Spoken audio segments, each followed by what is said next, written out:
first time, friends, and welcome back to another episode of Express Lane, the show that brings you speedruns in 60 minutes or less. I'm your host, Oscar424. Now that you can hear me, and I've got some corgi co-hosts, Galahad and Freya, who are saying hi. Look, tech is hard, okay? Anyway, looking at our awesome list of really cool runs, I was kind of feeling like one of those like Saturday morning cartoon TV show vibes, or just like chilling out with some really cool games. And looking at that list, I think we've got a 4-pack of pretty awesome ones fit that bill. We've got Mega Man X4, Skylanders Giants, Lego Indiana Jones, The Original Adventures, and starting off with the 80% run of Teenage Mutant Ninja Turtles Splintered Fate, we have the wonderful Ferric Fox. So hello, friend. How are you? Hey, how's it going? Great. Now that I understand the concept of a mute button. Tech is challenging. Hey, GDQ chat, how's it going? I hope you're having a wonderful, it's Tuesday evening where I am, so I hope you're having a wonderful Tuesday evening. Tonight we're going to be doing some Teenage Mutant Ninja Turtles Splintered Fate. So yeah, put on those Saturday morning pajamas or bust out the old comic books, depending on your flavor of Teenage Mutant Ninja Turtles. So the run has not started yet. We're actually just in the lair or the dojo. This is where we get to select our character, one of the 4 turtles. I will be playing with Raphael, who's a bit of the sassy one. I do have 2 commentators with me tonight. If you could please introduce yourself. Hey, I'm Moonblaze Wolf. I have played both Hades and Teenage Mutant Ninja Turtles Shredder's Revenge, which when you kind of mash them together, you sort of get this game. So I'm kind of qualified to talk about it. And hi, I'm Piroshi, or Piro. I'm new to the speedrun world, but I played this game with Ferric on his personal Twitch stream back a few months ago, maybe 6 months ago or so, as we were first discovering it, and had a lot of fun playing it. So I'm here to kind of help him talk about it. Sounds great, guys. Thank you. And just so you know, this is fully unlocked. This is a roguelite game, so if you're interested in picking it up, you will find it to be quite challenging at the beginning, but there's different currencies that you can kind of grab to unlock things as you go. So without any further ado, I don't know, are there any turtle emojis that people can throw in chat? We're going to start this run in 5, 4, 3, 2, 1, go. Good luck. All right. Pizza emoji is also acceptable, by the way. So, but yeah, just to kind of give a very broad overview of TMNT Splintered Fate, it is basically Hades, but with the Teenage Mutant Ninja Turtles. So, Ferric has attacks, special attacks, dash moves, and I believe tools. The game uses kind of like a cooldown timer to manage some of that, but you're going to see, these rooms that Ferric's going to go through doing attacks, and then his character is going to get more and more powerful as the run goes on. Right, the build that he's going for. So there are multiple different elements of abilities that you can get in this. They all kind of have their own pros or cons, but what he's going to be focusing on is the Ninja Shuriken build using the Ninja element, which is definitely an element. And the build, the core build, depends on him getting 3 particular powers initially, and then eventually what he's really looking for is an ability called Extended Assault, which will allow him to throw a shuriken on dash. I believe I've already seen him pick up 1 or 2 of the abilities that he needs to get that. It should appear after he gets 3 particular ones, either the shuriken attacks, the first strike or quick feet. I saw him get first strike. And he's also looking for 1 of Chakram or Ricochet. Chakram allows the shurikens to boomerang back to him, and Ricochet lets it bounce from enemy to enemy. So hopefully, eventually, you'll just see bazillions of shurikens flying all over the screen. Yeah, exactly. So basically, they did patch this game because initially you could get Extended Assault, which is the shuriken on dash, immediately. And I think that they felt that was a little bit too powerful. So it's actually firewalled behind 3 abilities now. So there is Ricochet, which I do not want. There's Chakram, which I do want. So now I have all 3 of the ninja abilities that I need to unlock Extended Assault, so we're going to be looking for that. If I get the Extended Assault, then it's go time with the Shuriken build. If not, then I will kind of have to audible into a more grungy build, but I'm liking how things are starting off right now. Yeah, as with any roguelike game, there's a little bit of RNG involved, but you should be able to get it pretty quick. And the reason why the Shuriken build is so desirable specifically for the speedrun is you'll watch as Ferric is moving through the rooms. The Shurikens are going to be like a ranged attack, essentially. There aren't really any ranged weapons in this game, so it really allows him to extend his damage range and just really quickly take stuff down. So you just get these projectiles flying all over the screen. They're going to start boomeranging around, different stuff like that. So it's just really going to kind of really extend Ferric's ability to deal damage to the things on the screen. So a really important trick here, the shop trick. Piro's going to talk about that. Right, so whenever Ferric goes to the shop, you'll notice that he's going to this artifact screen, which lets him switch an artifact that he has equipped. He equipped one pre-run, but a lot of those artifacts make it more or less likely specifically more likely for you to get a certain element in the RNG. And so when he switches it before accessing the shop like that, it essentially guarantees that the first thing in the shop will be the element that he's looking for. Oh, this is good. This is good. This is good. You get the face skip. He's really not good, doing the so- dive, so that was Nice. that's like the 10% boss fight right there. He normally dives twice, and it takes like maybe 45 extra seconds because you can't attack him when he's diving, but like a very infrequent amount of time he will sort of do that. So yeah, I got very excited there. So Ferric is blitzing Commence through with this run excitement. so quickly. Like I was we're so not even excited my able to headphones started to slip off, and I had to like put them back on my head. So Oh my gosh. everything's That's how you know fine. you get Everything's excited. fine. No tech issues. We're doing great. Yeah, Ferric is going through these stages so fast, these rooms so fast, we're like not even really able to fully explain. Ferric did also get extended assault in that shop, so now just like the screen is just going to be full of shurikens because he's going to get shurikens every time he dashes. And now we're really looking to kind of extend this build into a couple broken combos that will just sort of max out what the shurikens can do for Ferric. So. And just in Yeah, terms there's of a like the possibility of game this is- structure, it is composed of 4 chapters.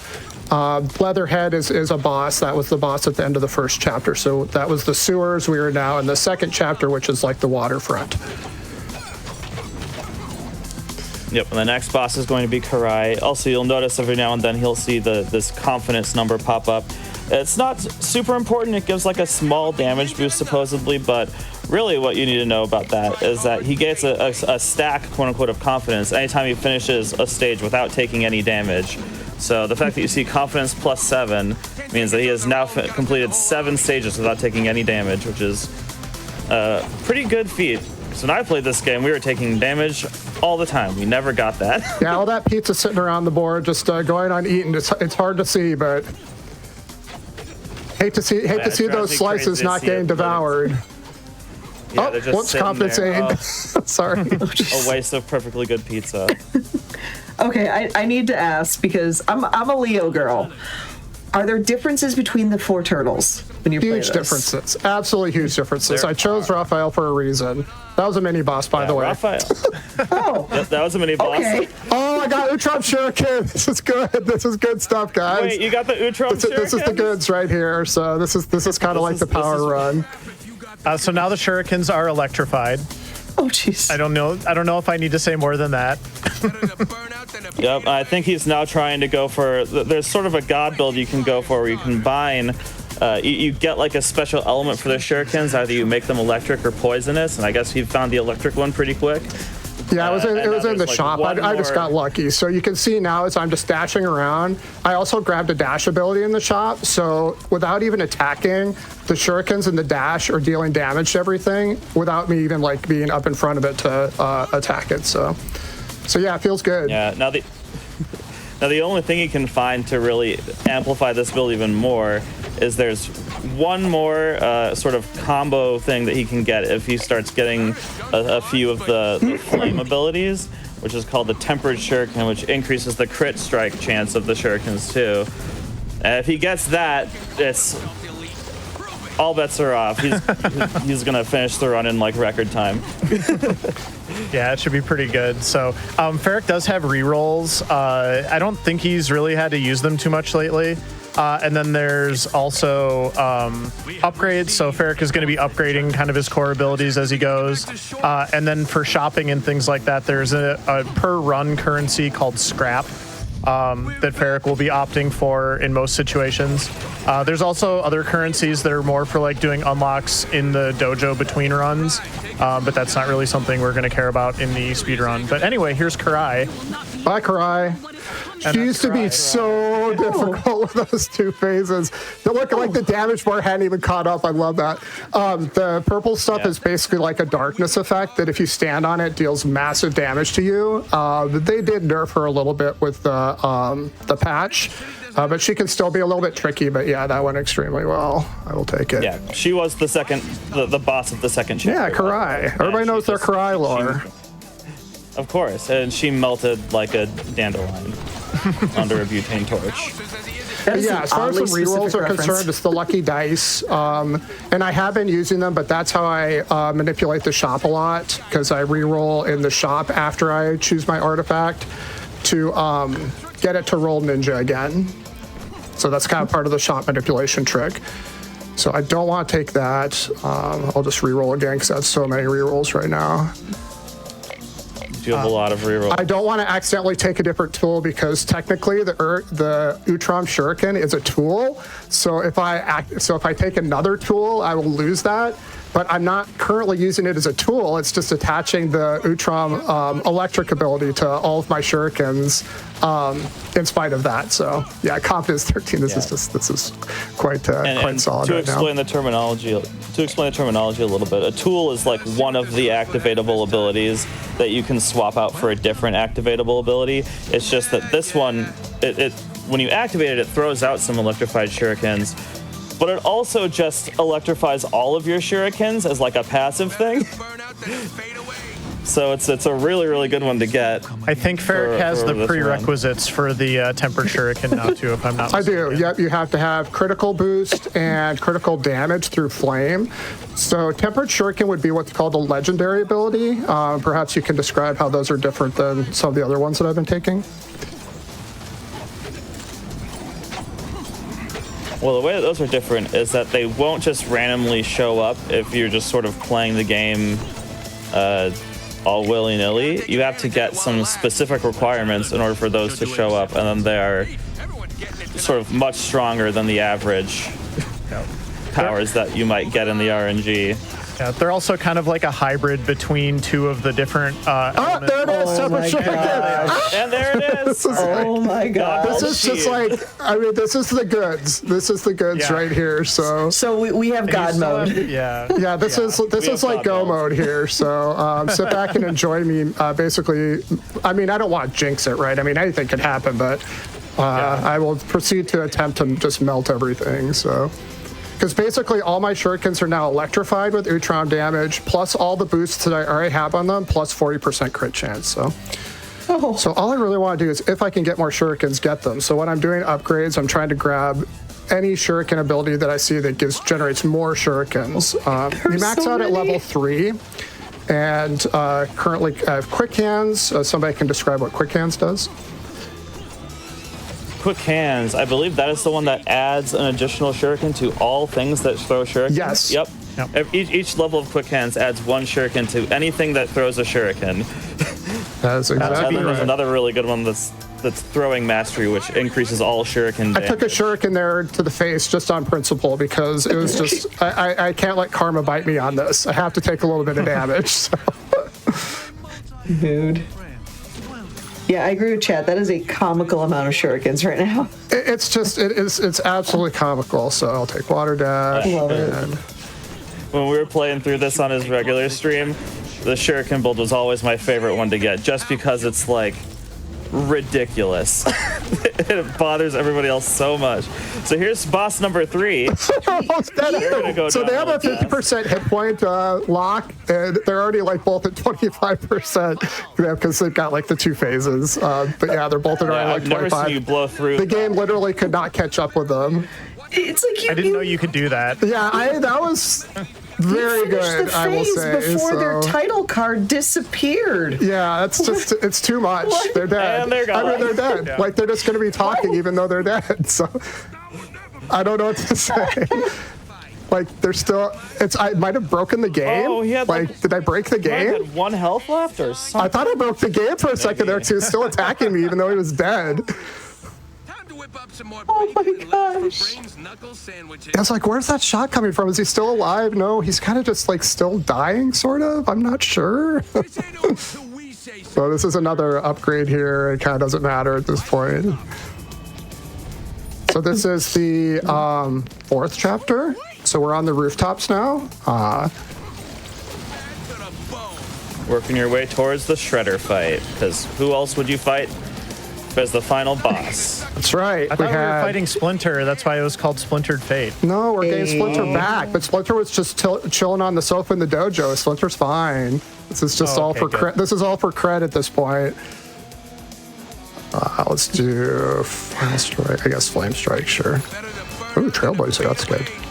Now, are there like seeded runs of this game, or is it all?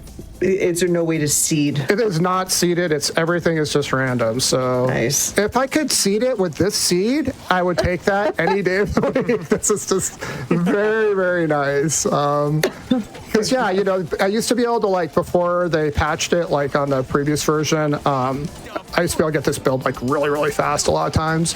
But so now when I get it, it's a little bit more work, but it's still very satisfying. Because that Foot Clan, not going to let them mess around, so just kind of take scrap here.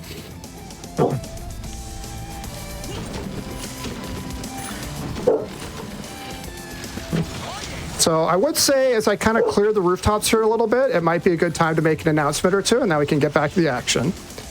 Oh, heck yeah. So, FYI, everybody, Games and Quick's actually going to be returning to PAX West from August 29th to, I believe, September 1st. So, if you want to take part in it, feel free to submit your runs. You got until July 27th for a chance to showcase your run live in beautiful Seattle, Washington. And best part is, if you are selected to be a runner, you get an event badge. All you got to do is head to gdq.gg/submit for more info on that. And I want to see some awesome runs show up. I think I heard your co-pilot agreeing with you. Was that a little bit of like barking in the background? That is 100% my co-pilot. That is hilarious. Cue the barking for the announcement for PAX. Also, side note, I saw it at the beginning of the run. Shout out to that fantastic VTuber model you've got going on. That is Thank you so much. I appreciate that. I like to have fun with that. It's I throw that up on my stream. It's just casual fun. So. And it does look like a fox. I think you had the instance there, Ferric, where your ally was kind of like keeping one of the enemies like very well hidden. Yeah, allies at this point when I have this build, I mean, I like my friendos, thank you, but they do tend to pin stuff in corners of the board that are not great. And that will slow me down just a hair. I have to kind of go chase them down. If you look at the screen, you'll see those skulls. Those skulls are the members that are off the screen that I have to kind of go chase down. So yeah, one of the things about this game that kind of caught me a little bit when I started playing it is the average room is definitely a lot bigger than like the average room in Hades. So it is sort of helpful to kind of keep an eye on where enemies are spawning in with those skulls. This is another mini boss right here. He's going to go down fast. After this, there will be a shop, and after the shop will be the final fight. So. He is extremely tough normally because he jumps around a lot, but he's no match for this. So I'm grabbing a dodge amulet. I'm just going to upgrade stuff because I have the money to do it. So I'll just keep re-rolling, upgrading, upgrade. I'm just trying to just pick the top thing just so it goes fast. Right now I'm just kind of limited by the game speed. Sound Assault's a good upgrade to get. And that's going to be it. Let's head on to Shredder. What do you think, guys? Think we got Shredder? Let's do it. I don't know. Oh yeah, I give him. So he's got 2 phases. He does have 2 phases. I give each phase like 10 seconds. So when his life total appeared, he was already entering the second phase. So at the top of the screen, like when his life total like came up on the screen, he already was moving into his second phase. So I don't like his odds. What do you think, chat? 10 seconds? Give Shredder 10 seconds. I gave him 10 seconds and he took 2. Well, no, for his second phase. So obviously he's got tells here. I'm just kind of watching what he's doing to dodge his attacks. We've played games like this before. It's and that's going to be time when I enter the portal. So he does talk a little bit. He's a little bit chatty in his defeat, but then that will be time. So. And This we build have totally just betrays one how hard moment this here. game is normally. Time. Okay, that's it. So, Jeez. Is that a Oh, PB? it's new record. what was it? That's a new record. So what was the time? The IGT is, wait for it, 17 minutes and 58 seconds. Nice. So that's very, very good. So my logged time, if you're looking at the victory screen right now, is actually equal to my best time, which was the pre-patch time. So that one went exceptionally well. So, Teenage Mutant Ninja Turtles, Splintered Fate, super fun game. You know, the one thing that I didn't get a chance to mention, Piro kind of alluded to it at the beginning of the run. This game is a great co-op game. Hades was like single player. This you can play with 4 of your buddies, and it is so fun. You just like each take a turtle, you go around, bashing the foot and making progress, leveling up in the dojo, and it's just a super good time. So if you want to play it by yourself, it's fun, but you can also just get some friends together and just kind of play it arcade style as well. But yeah, other than that, I would just like to say thank you to GDQ Hotfix for allowing me to show off this super fun run. Hope you all out in the chat enjoyed it. Big thank yous to Piro and Blaze, my commentators. Piro, did you have anything to add? Nope. Just it's a really fun game, and you guys should play it. Blaze? Yeah, this game's super cool. If you liked Hades and you're kind of still waiting for something to play until Hades 2 is fully out, this is a really good way to fill the time. It is a lot of fun, and Ferric did a great job showcasing it tonight. And a big thanks to chat for praying to the RNG gods, because without your help, I couldn't have done it. Anyway, have a great rest of your evening. Stay tuned for the next run. We got a great lineup this evening, and we'll see you soon. And where can they find you on Twitch? Oh, on Twitch, I am Ferric_Fox. And if you find this VTuber, you found the right place. Yee. So again, Ferric, thank you so much for that amazing run. That was like mind-blowingly fast. GG's on that. Keep those GG's going in chat, and Thank you those so pizzas much. and those puppos in chat. Keep that coming. Before we head on to our first hydration break, I just want to thank everybody for just supporting us, the GDQ Hotfix, with your subs, your Prime Gaming subs, your gift subs, and your bits. All of those awesome contributions will help keep show. Checking my mute, checking. Okay, we're fine. Hello again, friends. We are back with more awesome Express Lane. And just as a curious thing, if you're curious what's coming up on Hotfix, you can check out this week's schedule and explore the entire season lineup at gdq.gg/hotfix. You should totally check it out after this run, which is super cool because it's Lego, and I love Lego games. This is going to be Lego Indiana Jones, The Original Adventures, Raiders of the Lost Ark with Sonic. Hello, friend. How are you? I'm doing great. Thanks for having me on. Of course. All right. So are we good to start? Yeah. Well, I know you have a commentator with you. Feel free to introduce them. Yeah. This is so I'll introduce myself first. I'm Sonic. I'm sorry, I kind of skipped that part. I'm one of the runners for Lego Indiana Jones. Super happy to share this here, and commentating for me is Megats. I'll let you introduce yourself. Yeah, I'm Megats. I love this game, and I am so happy to be here commentating it. I'm very excited. So yeah, whenever you are ready to start, we can kick things off. All right, time's gonna start when I click replay story. So I'll give you a countdown. All right, 3, 2, 1. Good luck. All right, so this game, the one unique thing about Lego games is a concept called 1P2C. That's one player, two controllers. So right now I have my Xbox controller and my keyboard. I'm going to be controlling two different characters at once for a lot of the run. That's present in most all Lego games, especially on this type of engine. Yes. So that's the first main thing you'll see. This is not a co-op run as much as it might look like one sometimes. You can pretend that I'm playing player 2 if it helps. Yeah. The other... Yeah, sorry, go what were ahead. you saying? No, take it over. Yeah, man. The other thing you're going to see right off the bat is a concept called a drop-in warp. So the level's about to start. I'll let Megatz explain that. Yeah. So right off the bat in the first room, we have a drop-in warp. We have a couple throughout the run. Basically, by positioning yourself in a special spot with player 1 and then dropping in at a precise time, you can get... Oh, yeah, you're also doing the 1P2C here. This is beautiful. You can get the game to think that player 2 can get somewhere that they can't. So we're about to see that here. Sonic's going to hop off this plant and then drop in. And suddenly we're skipping the entire door there.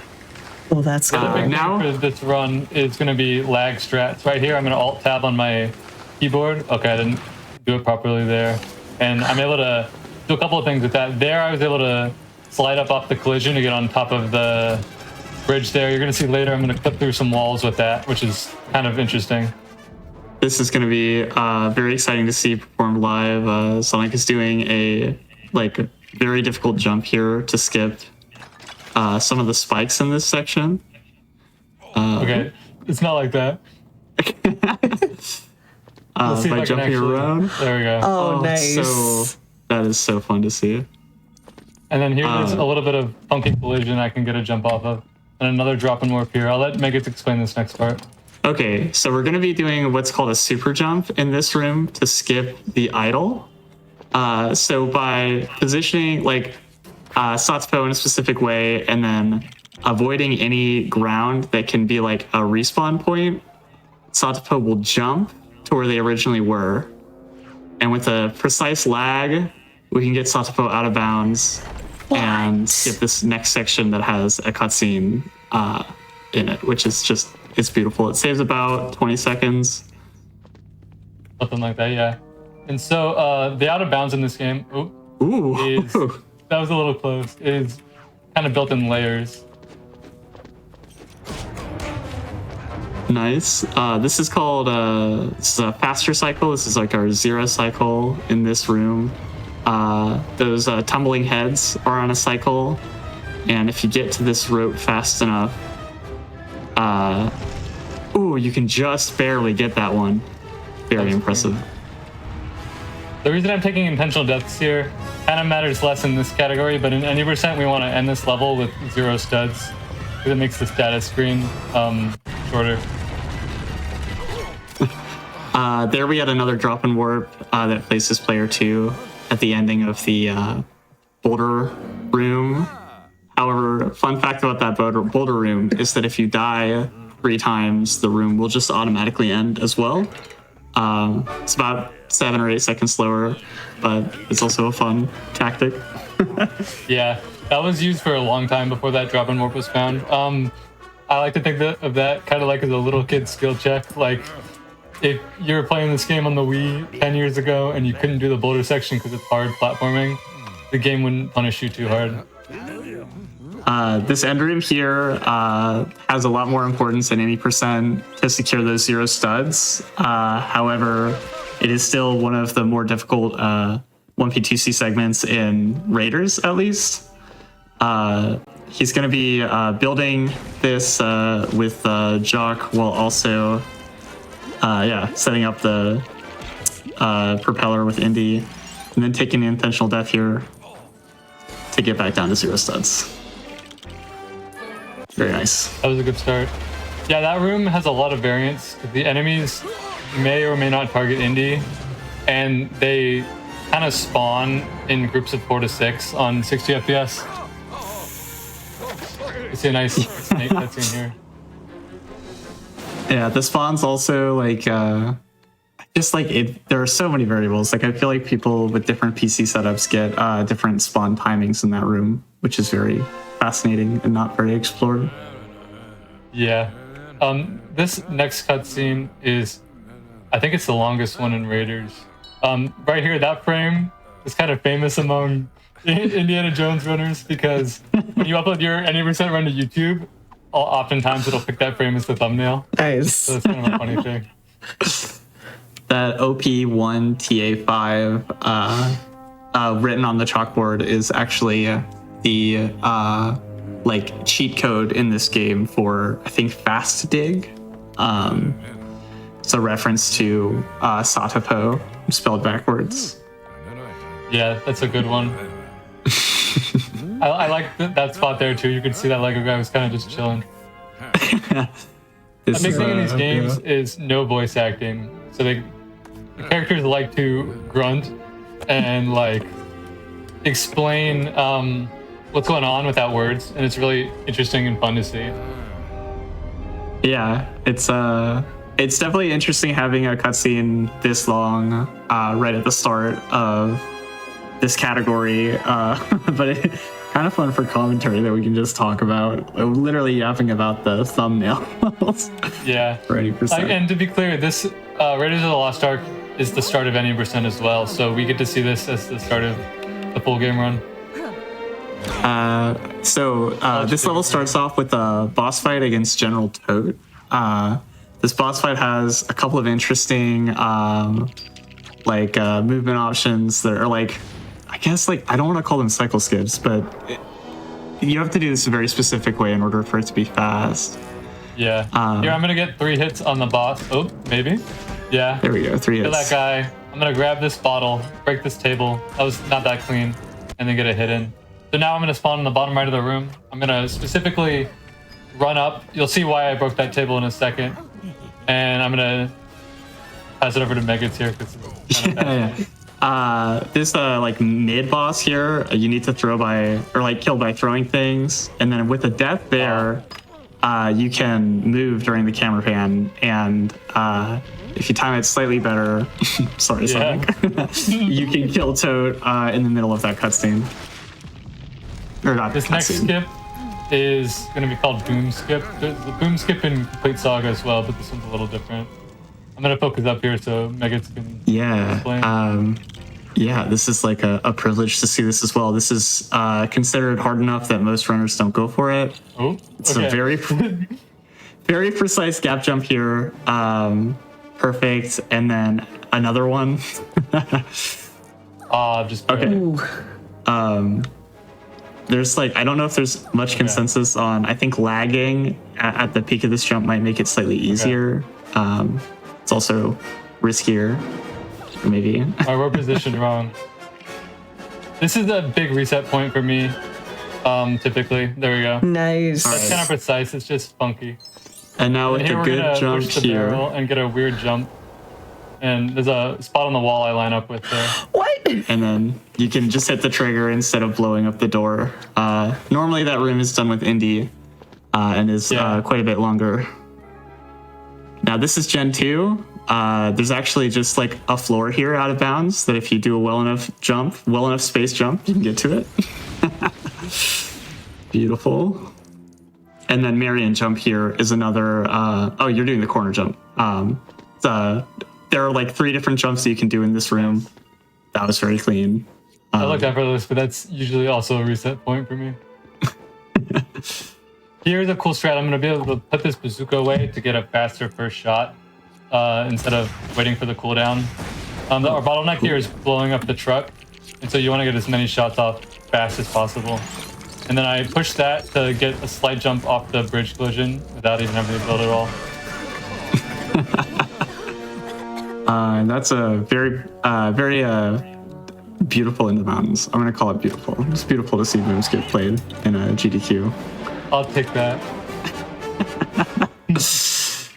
All right, on to City of Danger and another cutscene that has infamous frame for any percent thumbnails.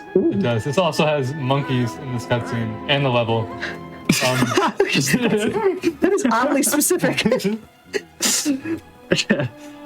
There's a mechanic in this level and in a couple future levels where if you pick up a banana, you can throw it to the monkey, and the monkey will give you whatever item it's holding. It's used very briefly in this level, just in the first room, or not even in the first room, just in the fourth room. Yeah. Yeah, we do a lot of drop-in warps in this level to avoid the monkey puzzles because they're slow. I'm gonna explain swap and warp. Yes. Okay. So after you drop in, there's a brief moment where the character teleports, but they're like you don't have control over player 2. So if you switch right after you click the drop-in button, which is F2, you can gain movement of that character before they're dropped in, which is like a very fun micro optimization. It saves like not a lot each time you do it, but it adds up. That was our first instance of a lag clip there. You saw I was able to alt-tab and kind of just go through the wall off some Lego objects. You'll see another one here. This is a big thing in this game. A lot of spots have it, and it's really fun to just be able to go through the collision. That is wild to see. Yeah, this level is full of movement. Like pretty much every room has pretty significant tricks, except for this room. This room's where it kind of slows down. Yeah, we were just taking like straight lines here, trying to make the movement as short as possible. I still have the banana from earlier. I'm gonna be able to throw it right here to this monkey. That's gonna make this room slightly shorter. And at the same time, Marion's gonna come over here, grab another banana. We're gonna use that for the monkey over there. We want Indy on this bridge. We don't want to twist this slow key very much, so we're just gonna jump here. We do some more 1P2C. Indy's over here grabbing this box. Marion's throwing the banana to get the wrench. Cooking. Lots of fun stuff here. Yeah, and then just the most basic line. If you spam the build button with Marion there, she'll actually build it faster than if you just hold it down. It's a good moment for anyone who has audible key inputs watching their stream. Yeah, you probably could hear it here, I'm not gonna lie. Like, you have to spam kind of fast for that. It took me a while to get used to it on keyboard. It's the last drop in warp here. If we camera pan and then drop in at the height of this jump, we line it up with the stud on the floor, switch, beautiful. And there, a funny thing is if you hit that end trigger with player 1 compared to player 2, you can actually hit it sooner. Like there's 2 different triggers for some reason. So we want player 1 to hit the trigger. For a very long time, we did that room ending it with player 2 and we just kind of didn't know. And so I was able to swap player 1 to that side with another swap and warp. Yeah. It's a very, very fun level. Definitely one of like the more skill-oriented levels in Indie. It's fun. I like how there's a question in chat asking if you actually have 4 arms to play this game. I do actually. A little known fact. Hey, It's required. the deep lore. Yeah, do you want to talk a little bit about your your 1P2C grip, Sonic? Like how do you control? That's a good idea. Yeah. So how I have this is I have my pointer finger on the left stick, and I have my pinky on the buttons. And so I'm able to kind of do most of my maneuvering with that. Sometimes I need to pan the camera with my right hand while having my left hand on the keyboard. So I can put the stick kind of between my ring and middle finger. Or sometimes like I can use my thumb in some spots to move the right stick. And the left hand is more comfortable than that because it's typical WASD spacebar. The big thing is sometimes you got to switch grips to drop out and to alt tab. Yeah, it's also important to mention that like a lot of the times when you see Sonic just using one player, that will also still just be with a 1P2C grip, just because it's faster than picking up the controller. Does depend on where you are. All right, so this is like the closest that Indy gets to like a sequence break, where we skip over half this level by going out of bounds here. In the any percent or like in the as intended in this room, you like go and get the arc, and then halfway through the level, you get placed back in this room, break a wall, and then enter a trigger. But here you can actually just find the trigger out of bounds and pop in after the arc has already been found. Yeah, now we have Marion in this room. That's what would be the case if we didn't sequence break. Here's another lag clip. There's Mr. Skeleton here. You can either clip on the left or right side. Right side is more consistent. I learned that from Megadeth, actually. This next trip is called Snake Skip. I'll let Megadeth explain because I kind of got to focus for this one. Honestly, it's going to be hard for me to explain this one, but basically, by digging this bar here, we can trick the game into thinking that Indy can path. Oh no. Okay, so we didn't get that. That's fine. There's a backup. Are you going to do the backup? Yeah, we're this is going to be cool.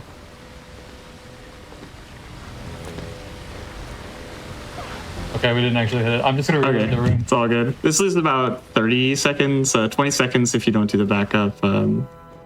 Yeah, you can trick the game into thinking that Indy can path over to that bar in the far left. He'll teleport to it. Oh. Bruh. This is fine. This is... Usually if you miss Snake Skip, you just reset. So I don't really mind missing it here. Yeah, this is... We got it this attempt for free. This is like one of the more gambly moments. A lot of people opt to do a full dig on the bar just because it's a little bit safer. Yeah, and now just by positioning Indy over the fully dug up bars, hopefully the game should be more lenient about getting that work. They should make it free. There it is. Oh my goodness. I think I need to be panning my camera. Typically this is like a first try trick, but this is average marathon luck. Full dig propaganda. Yeah. All right, hold on. I'm just gonna lock in on muscle memory. There we go. Yeah. All right. Oh my goodness. Hold on. We're hitting this backup. The backup's easier. Today is not a Snake Skip day, I guess. All right, there we go. Oh wow. Okay, that is super cool. I've actually not seen that backup. I stole that from Los, one of the old glitch hunters for this game. That's kind of sad to miss that so many times, but that's like an average Snake Skip moment.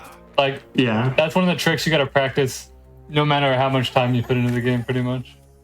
It's sort of, this is what the estimate accounted for. It's this trick. Like, exactly, yeah. All right, we're on to pursuing the arc. Like, I feel like I don't want to get ahead of myself and explain gate skip yet, or the gate jump, but yeah, I'll just kind of talk through what I'm doing for this first and second room, and then yeah, the second room has a funny spot. We'll show that off. All right, so this room is going to start off. I'm going to immediately switch to Marion. I'm just going to take a straight line this way. You want to try and get some jumps off the slopes there and maybe push yourself forward a little bit. It might work. Okay, that's an unfortunate death. That's kind of rare. So here we're going to swap right away because the player 2 will path by themselves earlier. So that puts Marion ahead a little bit. We're going to get on the motorcycle and drop out. Here we're going to get a very tight jump off of that. Oh, beautiful. That was great. And then we can drop in player 2 to go over in this corner. This trigger for the gate kind of just extends past the fence and we can hit it for free. And don't close your eyes yet. We're about to do Anvil Clip, which skips this entire boss fight here. Once again, there's a trigger just out of bounds. And by clipping with this Anvil, we can hit that and move on to the next room. I did an alt tab there. Like, you don't need to do that alt tab, but it makes it easier to get to the fence sometimes. Yeah. This next room is probably the room in the game with the most variance. The trucks are on cycles, like, to my understanding. So if you miss the cycle, you have to wait a full, like, 3 or 4 seconds for the next one or something. And the reason you would miss the cycle is because we're doing a fighting section here. And the enemies like to, one, they can get stuck in Indy's slow animation attacks. Two, the shovel might just not kill sometime. Like, there we go. Yeah, that's a good It slow does such a cool animation. move, and it slows us down. See, that guy did not get one shot by the shovel. That's another reason that slows us down. We just barely made that truck cycle, which is nice. And the truck cycle, the first one appears to be like random when you enter the room, and then all of the trucks are on the same cycle after that. So it just matters getting lucky on that first one and then executing all of the other ones like as well as you do in practice. Yeah, basically. Some of these cycles are a lot easier. Okay, yeah, we did. That one was kind of jank, though. Here, I'm Yeah. spamming the tag button to get into the truck as soon as I can. Hopefully that can save some cycles, but it doesn't always. Now you have to do a precise jump here to get to the back van. Otherwise, the enemies will just keep jumping and be untargetable. Like that. Like that. Yeah, there we go. Another animation there. You can kind of mitigate those animations by starting one of the 3-hit combos early, but I kind of just was, one, getting unlucky, and two, skill issue there. All right, good stuff. We got some time here if you want to give some announcements. Sure. Those just haven't heard about it. Frame Fatales is hosting Flame Fatales, and that is GDQ's all-women and femme speedrunning community. We are preparing for the next event, which is Flame Fatales. That's going to be running from September 7th through the 14th. The schedule is live at gamesdonequick.com/schedule/58. Or, best friends in chat, you know what to do, !FF in the chat for info on how to join the Discord and stay up to date with all things Frame Fatales. And also, if you want to catch up on any of the past Hotfix shows, the special events, and that little GDQ marathon that happened recently called Summer Games Done Quick, head on over to youtube.com/gamesdonequick. And if you're watching this on YouTube, hello from the past. Don't forget to like, subscribe, and turn on notifications to stay up to date with GDQ, or just head over to twitch.tv/gamesdonequick and watch us live. You get to interact with us, and it's super cool. You get to see banger runs like this in real time being awesome. The end. Thank you. That was so actually much. a pretty good 1-5. I will take that. That level, you can lose 10 to gold often just because of the RNG and the hard tricks. This next level is going to start with a quick character swap. We're going to go run and do some fast tricks. And then the most exciting part of the run, in my opinion, is the last room. Yes. We'll get there, but there's a frame perfect trick you can hit that is usually random. But lately we've come up with a pause buffer setup, so hopefully I can hit that. Right away though, Sonic is gonna do a tarp jump here, a trick that gets infinitely harder with nerves. So hopefully Sonic is feeling pretty calm. Just to be clear, this is the last level in any percent as well. So if you choke on tarp jump, it can just happen. Yeah, Here you I'm can doing leave some skill pretty issue. big milestones to tarp jump here. We do buffer our A press on tarp jump so that we can jump as soon as possible once we hit that pixel. Now we're going to do another drop and warp, the last one of the run, at the peak of this jump. Beautiful. For anyone curious about 1P2C grip there, I'm holding my controller in both hands for that one, and I'm hitting drop in with my pinky. Since I don't need to move right away, that kind of just makes that camera angle easier to hold. Here, Indy is kind of threatening to explode everybody and the arc, and then he decides he does not want to get blown up himself. So now they're going this way. All right, this is the room with the frame advance. We can get Belloc to stay still and not run away from us if we hit him at a very precise time on the rock to the right side. So we'll see Sonic first hit him here. That's a Perfect. nice lag jump there. And now this is where the frame advance is going to be. If Sonic lands this, it'll be timed right as Belloc dies. Let's go. Oh, well, we got the slow got the version, but runaway. That's still good. This is still good. And that's time. GG's. Thank you, thank you. That was awesome. Very fun run. That is the second. So there's, in order, Temple of Doom, Raiders and Crusade in order of length. And so this is a nice mid-range run. Thank you so much for having us on to show off some Lego today. Super fun. Do you have anything to say, Megas? This is like one of the friendliest communities in speedrunning that I've encountered that extends to all of LEGO, but is also especially true in LIJ. If anybody saw this and was like, this is cool, you should run this game. It is such a great time to start. Yeah, you can go to basically any speedrun.com page for any LEGO game, and there should be the Discord for the LEGO speedruns linked there. And that's a good place to start if you got questions or want to find resources. Yeah, and where can they find you streaming? You can find me streaming at Twitch. I'm Sonic7, 2 eyes and an underscore at the end.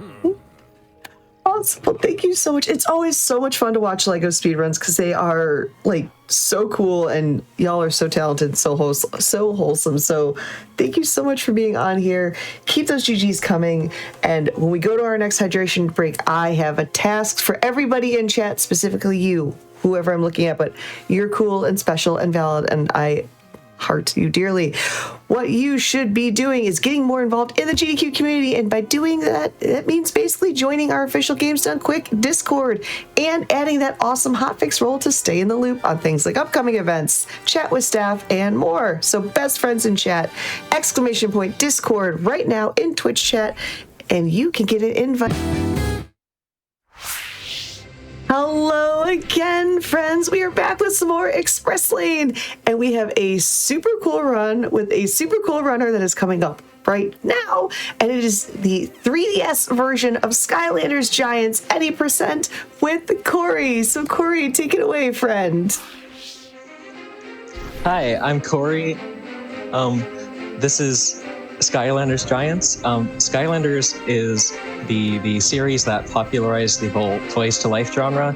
You might have seen about 10 years or so ago in stores all around there'd be all these little figures lined up in the back in the gaming section. That's this, but this is the 3DS version. I'm here today with Jens as well on commentary, so hello. Hey.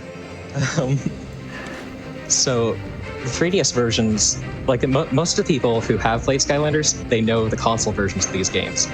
And there's something very unique about the 3DS versions. They're entirely different games with entirely different plot and physics and levels and everything. So I am just really excited to get into this. Yeah, whenever you're ready to go, feel free to kick it off. I think I will just start counting in. So I'm going to start in 3, 2, 1, go. So the first thing I have to do is I have to scan in a couple Skylanders using the portal that came with this. And it uses a little portal that connects to the 3DS's infrared sensor. It's one of very few games that actually use the infrared sensor on the 3DS. So it's a bit of a strange mechanic, but it works really well for Skylanders. This game lets you summon in 2 Skylanders at a time. Some of the other 3DS games let you have more, but this one only lets you have these 2. And I am using these 2 specifically. I'm using Wrecking Ball, this little round grub creature, and Prison Break, the stone golem. And both of their uses will become very apparent shortly. All right. Wrecking Ball is so cute. I love Wrecking Ball. Wrecking Ball is by far my favorite Skylander. I think in a large part just due to this game and how the movement is. So, gosh, where do I start? At the start. So this game is like a 3D platformer, which is pretty significantly different from the console games. And that right there is, well, gosh, how do I even explain this? So Wrecking Ball has an attack that lets it charge up this super large, like, burp thing, and it launches you slightly into the air. But this game, you can trick it into sending you a lot higher by just holding down the jump button while using it. So that sends you really high. And the other character here has a similar glitch where holding down the jump button while using this attack allows you to gain infinite height with it. And those are the two main glitches that we're using and the reasons that we're using these two characters. Wrecking Ball's our main movement deal. Follow all the movement options that I really thought to explain. But it's just a lot gets thrown at you very quickly in this first level here. I avoided a couple islands earlier there because they have cutscenes with tutorial information, and I'm just generally trying to get around as much of that as possible. Which is very possible with these characters, because they can go pretty much anywhere. But also skipping these battle gates, if you defeat the enemies, there's a little cutscene that plays while the thing goes down, but we can just go around the side of it like that. It's very convenient. And actually, there was a quick question I saw in chat just now asking how many of the Skylander toys do you need to play this optimally? Is it just these two, or? Yeah, so this, unlike some of the other games in the series, this run only uses these two figures. Swapping them out would take a significant amount of time, and these two characters are broken enough in isolation that they could do pretty much anything that you'd need to do to skip stuff in this game. I'm switching while doing text sometimes because I am using the touchscreen to skip text, and the touchscreen is also how I swap Skylanders. So I will end up swapping Skylanders while skipping text a lot. But that was the first level there where we had to go and rescue Flynn, except we kind of just went to where Flynn was already rescued. This is one of the more accessible Skylanders games when it comes to figure amount needed, as you only need two. In comparison, the console version of Skylanders Giants requires like 13 figures to run optimally, and that's a very conservative estimate on my end because I do not know it off the top of my head.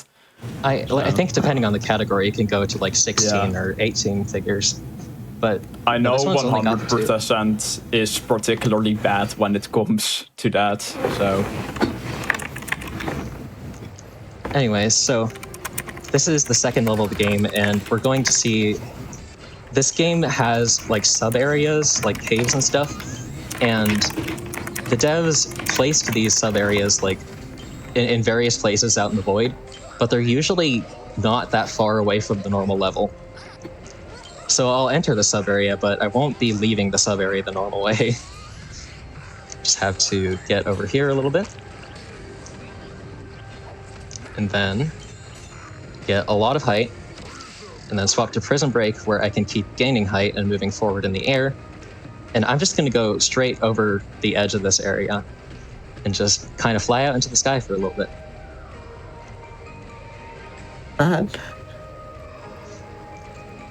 Also, I love the random shout-outs to what I believe are other Skylanders and personal favorites. Shout-outs to my boy Drobot. Love that. Drobot. Yeah. If I recall correctly, Drobot is used for the glitchless speed run in some sections of this game, right? Yeah, we use primarily for the glitchless run of this game. We use Flameslinger and Drobot. And Drobot's just generally good with damage in some of these earlier Skylanders games. Yeah. And that's the second level. We just fell right down into the final area of it. Nice. I saw someone in chat ask if you need to buy all of the figures to run these games. So a lot of the earlier games, the figures aren't that expensive, but there are other options to that now. You can get like NFC chips and write them yourself if you want to, but that's a little bit more complicated. It's complicated, but it has gotten easier over the years. And if you're running a game like Skylanders Trap Team, which requires a lot of sometimes more expensive figures, or if you're running one of the 100% categories, it is a good option if you don't want to spend hundreds on getting the figures secondhand. So certainly makes it a lot more accessible. It's one of those things that has been great for making these games more accessible. So, so this third level that we're in is finally a relatively normal level. We actually just get to do some normal gameplay here, just rolling along with the dash, which Wrecking Ball's dash has this whole disco ball effect to it, which that does damage to enemies when it hits it, but it's not really that important for us. mostly just rolling along, jumps, double jumps, occasionally a triple jump using one of Wrecking Ball's specific attacks, and then also sometimes using Wrecking Ball's tongue attack to pull Wrecking Ball forward like that. So Wrecking Ball just generally has a really versatile moveset for platforming in this game. And then here we're going to do things a little bit differently. I don't think that's enough height. So there's a very high invisible wall that I'm trying to get over here. And I have to get just enough height with Wrecking Ball and Prison Break to get over this. Thankfully, I got that second try there. So now I can just fly over this whole zigzaggy section up to this arena. Oh, that is cool. It is very cool. I love getting to see a lot of the levels like top down like this. It doesn't render quite everything right, but you get to see a lot of the level, and I love that. I'm just going to switch to Wrecking Ball and use the tongue attack that gives us more forward momentum than Prison Break would have. And then I'm going to use Wrecking Ball to take out these enemies here. And Wrecking Ball is actually surprisingly good at combat, in addition to being good at just movement. So that makes taking out these enemies not a problem at all. And that's the third level. We've gotten a little idol thing. The plot for this is very very much go get the MacGuffin, that kind of deal. The story for this 3DS game is not anything to write home about, but I love how goofy the Skylanders story points get at some points. Because I know in Skylanders Trap Team, there's literally a story point where they bury a piece of cheese and then return to it 10,000 years in the future. Gotta be my favorite writing in any video game ever. all right. So this next level is one of a handful of levels that can be completed in under a minute due to these characters' abilities. So we'll see how that goes. Just have to wait for loading if you go. Oh, I have selected the wrong level. Excuse that. Oh, false alarm. Yeah. So this game doesn't automatically select the next level for you. It selects it's on the first level of the current world that you're in. So I just kind of autopilot clicked onto the first level there. But that's okay, no problem. Just have to menu again. A little bit of time loss. Yeah, no big deal. Yeah. But we got to see that really nice sheep loading screen. A very, very deep lore loading screen there. Yeah. I love that. I love little flavor text that all the loading screens have and such. In the 3DS versions of the game, you get the level select by talking to Flynn. But in the console versions, the level select is in the pause menu, and when you talk to Flynn, it just sends you to the next level that needs to be completed. So the developers have that whole long level laid out in front of us there, but they conveniently put the final area of it just off to the right here. It's just very, very convenient of them to do that for us. Oh, well done. Mm-hmm. And this is going to be our first boss battle of the game. There are 3 of these. We have to beat 3 of these old, crusty pirates that have escaped. We need to beat them, capture them again. The first one here is Squidbeard, and he's the first boss, so he's a bit of a pushover. But before the boss, we have to do a little bit of an arena. And also be showing... I'm not just using a normal Prison Break figure, I'm using a light core Prison Break figure, which those figures, they light up part of their body when they're on the portal in real life, and in the game when they're summoned, they do a area damage attack that in this game it does 99 damage to everything on screen, so it's pretty good. And I will be saving that for the boss, because that will just make defeating him pretty quick. And a lot of these other enemies can be defeated very quickly just with Wrecking Ball's normal attacks.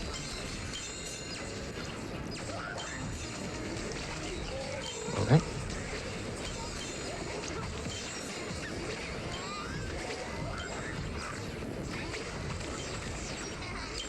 I do have to grab the coins because it does not advance to the next phase until all of the coins are gone. It doesn't just care about the enemies. So here's Squidbeard, briefly.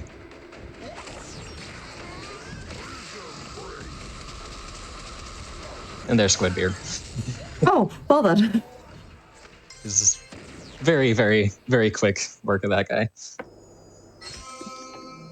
See Wrecking Ball face tanking the damage like the legend he is. Mm-hmm. None of the enemies there do that much damage, but the second boss fight is a lot more precarious. But that we won't get to that for a while.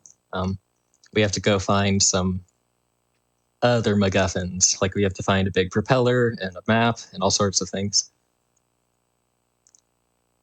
But we're done with that world there, and we're heading to the desert world.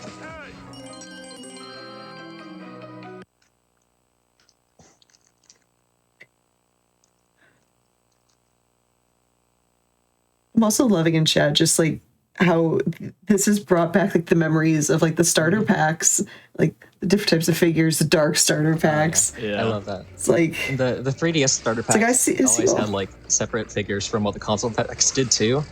So that was always neat. The 3DS version of this game actually came with a special variant, if I recall. It came with Punch Pop Fizz, right? Mm-hmm. Yeah, I believe so. They later did release that figure separately in stores, but I believe at launch you had to buy the 3DS version to get that special version of Pop Fizz. So I just had to navigate through the void for a little bit there to get to this room. I just have memorized where that room is located so I can fly up to it. And that puts us in this area, which puts us right next to this loading zone, which takes us to the final area. It's a whole spiral tower where you're supposed to walk up the sides of it. Let's just do that. Makes it a lot easier to scale a tower. Just a little bit. Outside the tower. Yeah. And there's just enough height with Wrecking Ball's attacks to get up there.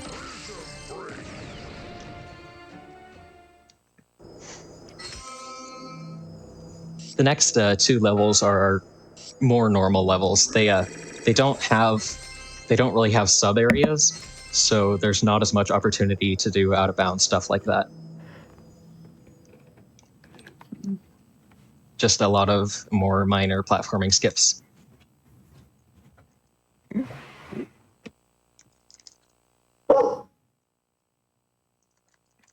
think one of my co-hosts agrees.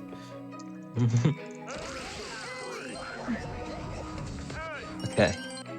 So we're going to the tar pits next, and yes, this level starts off with these big sand slides, which they can affect your momentum in weird ways, and also the geometry underneath of them is a little bit weird, but it's not a problem at all. We just have to go down this whole slide here. Like a weird thing about the momentum stuff in this game, there's this and there's some water in a later level. Is like you can carry that momentum with a single jump, but when you do a double jump, it kind of kills your momentum from it, which is a strange thing to do, but hey, that's just how it is.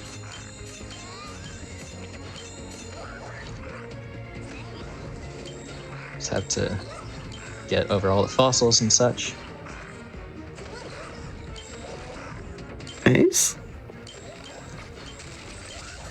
That enemy destroys that chest on its own, which is kind of funny. So you always get that chest? Pretty much. Sometimes it doesn't destroy it, but oftentimes it does. And we'll just use Wrecking Ball to get up there really quick. You know, that is 3 times safe if you do a 100% run of the game. True, you don't have to destroy the chest yourself. 100% also wants you to collect a lot of coins in this level, I believe. Yeah. Ooh. 63 out of 250, so... 100% for this game is very interesting. A lot of the Skylanders games require a lot of figures to 100% them because there's these elemental gates that can only be opened up with the Skylander of the right element.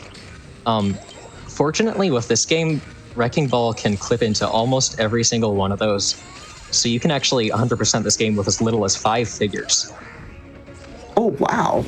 I know the console version of the Trap Team has it the worst when it comes to 100%ing it, and I'm not even talking about speedruns. I'm talking about minimum amount of figurines required to 100% it, because at the very minimum you need 20 figures to 100% that game. That's so many. And 100%ing that game with the minimal amount of figures is not a good time, trust me. Mm-hmm. Actually, I got it wrong. It's 24 because you need the adventure packs too. Oh, right. There are, for each of these games, or most of these games, there are extra levels that are you could buy as a physical toy, and they would unlock a level in the game. And for some reason, Trap Team on console requires you to do those levels for 100%. Like, the game actually shows a percentage, and it requires those ones to be done. Yeah. We will not be seeing those, though. Giants didn't actually have its own adventure packs. It just reused levels from the previous game, which was the first game. Yeah, I still think that's interesting that those levels appeared in both games. We're moving on to Windy Dunes. This whole level is like a giant spiral with a lot of height that has to be gained. Unfortunately, there is not really a fast way to gain that much height. I can gain a good amount of height with Wrecking Ball, but not nearly enough to make any sort of notable difference in this level, because it goes way up there. However, I can use Wrecking Ball to just avoid stuff like that battle gate there, which is very Nice. I don't think I have to do hardly any battle gates at all in this run. Maybe just one or two. I just have barely enough movement to get over to there. And use this bounce pad to get up to the next area. There's pigs and tornadoes here. That's one of the things that 100% has to do with this game, has to save pigs. There's a bunch of very random objects that 100% has to collect, which is always fun. Love a good collectathon. I just like the piggies freed. It's like, okay. So this game, whenever I'm in this area, I think of the fact that I did a jumpless run once. I did a run without using the normal jump button, which that just made heavy use of Wrecking Ball's like tongue attack, because it does give a slight bit of height when you use it. But that was a very difficult run, and this level was a big obstacle with it. Oh, I can imagine. Yeah. It's not... Yeah. Bounce pad there. I still haven't swapped to Prison Break in this level, because I am again saving that Light Core Blast for an arena coming up. One of the few arenas that we do in this run. It's very easy to forget it's there. You know, someone put in chat in the Dark Souls boss kill text, piggies freed. That would be amazing. That's fun. Alright. We're almost out of this level. Almost out of the desert. Just gotta grab, I believe this level we're getting like a propeller replacement for the ship, because the ship breaks down. It always breaks down in the Skylanders games. It's cursed, so. Like, oh, I just repaired your ship? Okay, it's gonna break again. Oh. There's your big propeller. Yeah. The ship gets to last for an extra 2 levels before breaking down again. I think we actually make it 5 levels, maybe 4, something like that. So you know, doesn't Flynn say at the start of the game that he got the ship for really cheap or something? I don't. Or was that in the console version? It might have been the console version. I mean, either of them works, because he has this same ship in the console version of Skylanders Giants. Yeah. So now we're moving on to 3 levels in an amusement park theme, which I love these 3 levels. I think that they're pretty creative ideas. The first one's just kind of a general theme park, a walk in the park, you know, just casual stroll, nothing going wrong here at all. No, of course not. So there's a key gate here. Unfortunately, key gates have a little animation before they can actually open. So we're just gonna not. Oh, and I didn't quite make that. Hit some invisible geometry there. That's all right though. There's a lot of just kind of weird invisible walls in this game, but not as many as some of the other games, fortunately. There's still a lot of open space. Yeah, just a casual stroll. Mind the chompies.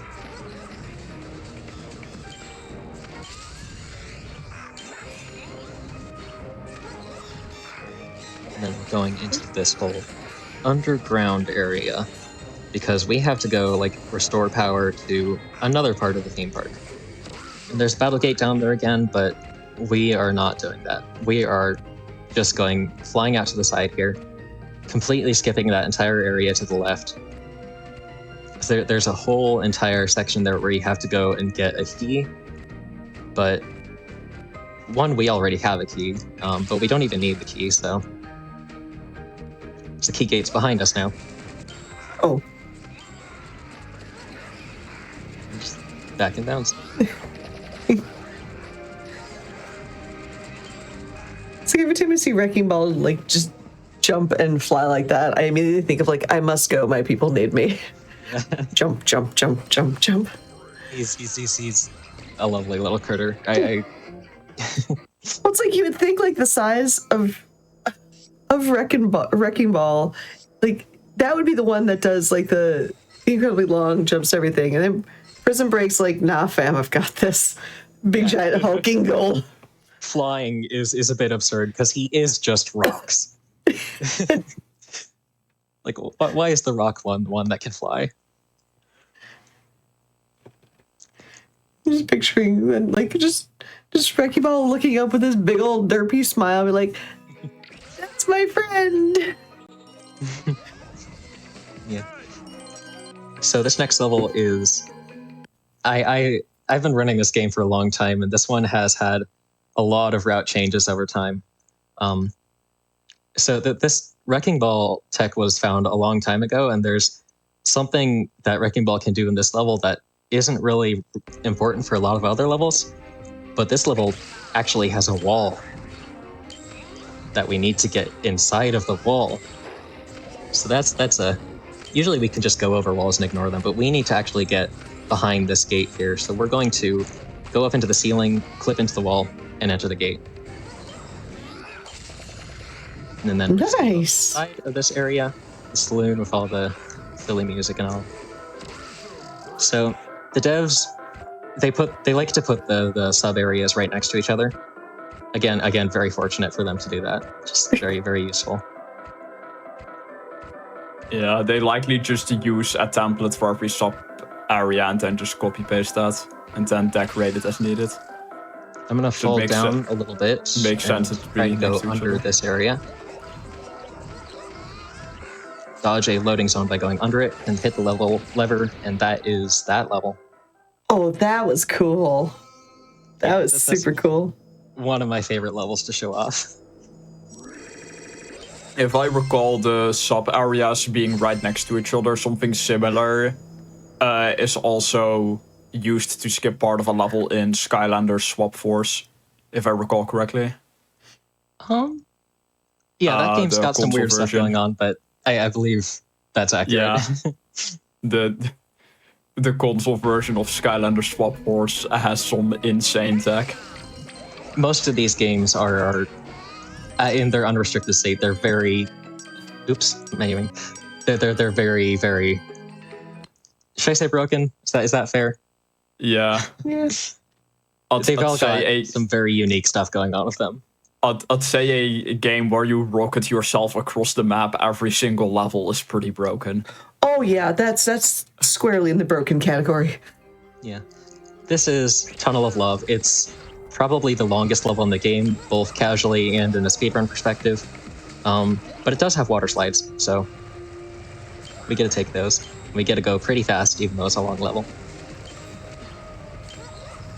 And again, I'm only going to be doing single jumps off of these because I want to keep that momentum. So I see a question, chat. Does Giants use a different portal than I believe Skylanders Adventure one for 3DS? They use very similar portals. You can use the 3DS portals. Most of the 3DS portals are compatible with all of 3DS games, or like most of the 3DS games. The Swap Force portal is compatible with every 3DS game. Yeah, Swap Force needs its own portal because it's picky, but the other portals are all like cross-compatible if they're 3DS portals.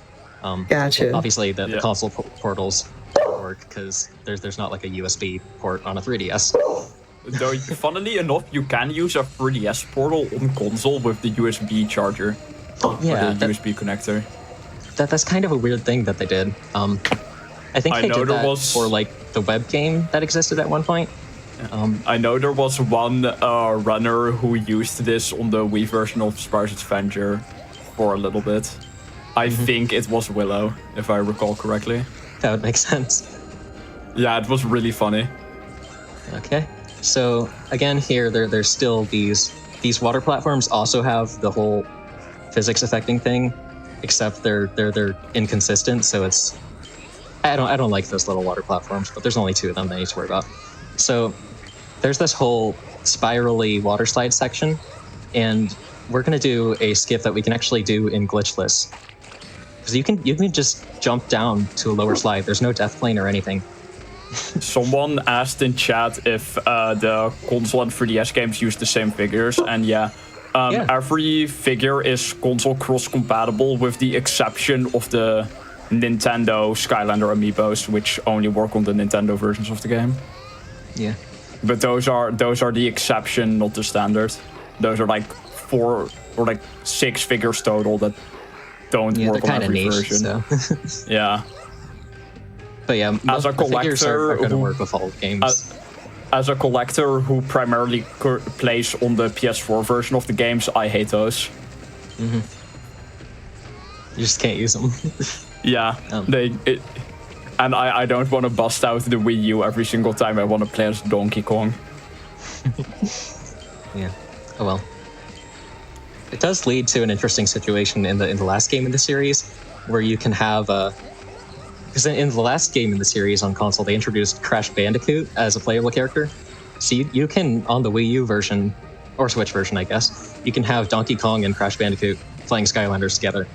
It's bizarre. Yeah.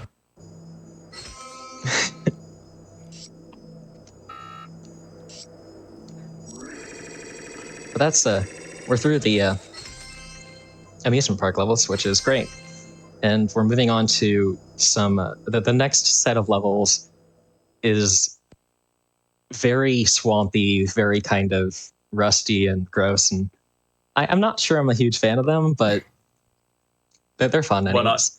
When I played this game, that was like one of my favorite levels. The swamp ones? Yeah. Oh. I know why, I just liked them. Yeah. I think it's like how I liked Treetop Terrace in Spyro's Adventure before I started speedrunning the games. Right. Oh, how ignorant I was. Problems with it.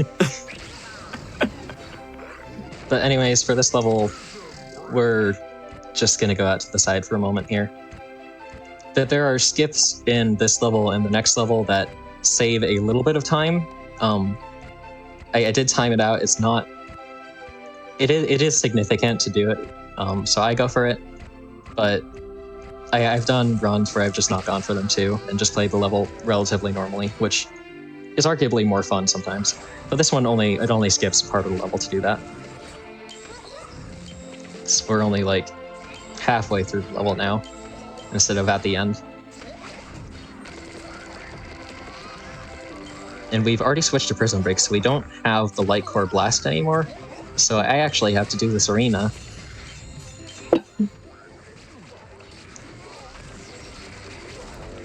Luckily, that's not a problem.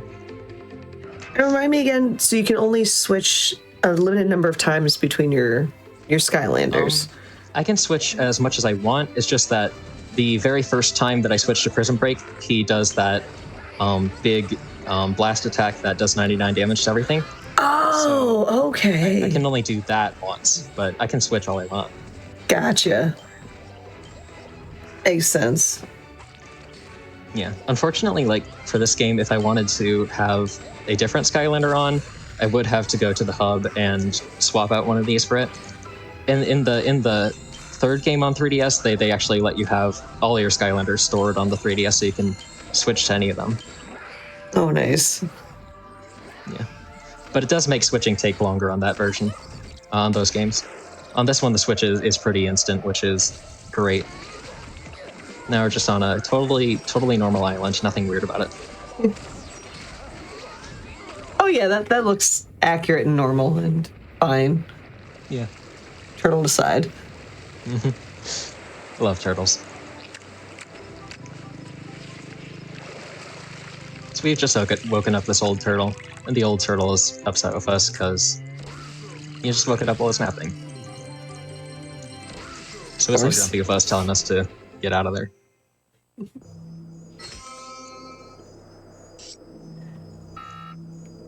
And I believe the next level, like, we're looking for... Basically, Flynn's ship is, like, stuck in the mud or something. So we have to go find a quote-unquote grappling hook to get the ship out of the mud. What? It really doesn't make that much sense, and when you see the grappling hook, it still does not make any sense that it's a grappling hook. That makes me 100% invested in this story, this specific storyline. Yeah. But like the main plot line is just find pirates, beat pirates. Which, that's fair. Yeah. So like the 3DS games, the console games all have the same main villain in Chaos, but Chaos does not make an appearance on any of the like 4 3DS games. So I'm gonna go backwards here for a while. So I'm not going to have much to say for a little bit here. I just have to fly.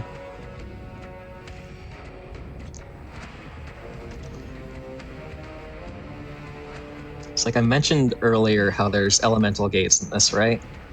Mm-hmm. And you need to have a Skylander of a certain element to get into them normally.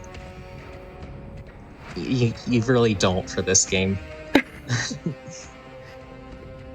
We're headed to one of those elemental gates, but in its out-of-bounds location. And I've just hit a different kind of void. So there's like different kinds of void. One's just your normal falling, hit a death plane, respawn. This one, you can just jump infinitely in because you're constantly grounded, but also falling. It's very peculiar. But then we're going to be back in the normal void here. So I have to swap back to Prison Break to keep moving. And this is the undead element. Said about the find pirates, beat pirates thing, so One Piece. But yeah, that was the elemental gate, and by going to the end of the elemental gate, we go to the start of the elemental gate, which is by the end of the level. Very convenient. Smart, I like it. Here is your quote-unquote grappling hook.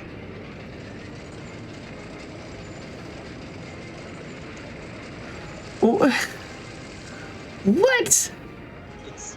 It's the big claw. It seems pretty stuck there, so I'm not sure how this works. Right.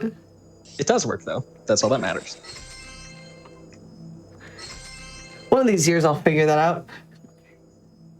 I feel like at some point I need to just go back through this game and read all the dialogue and just keep track of what actually is going on with it.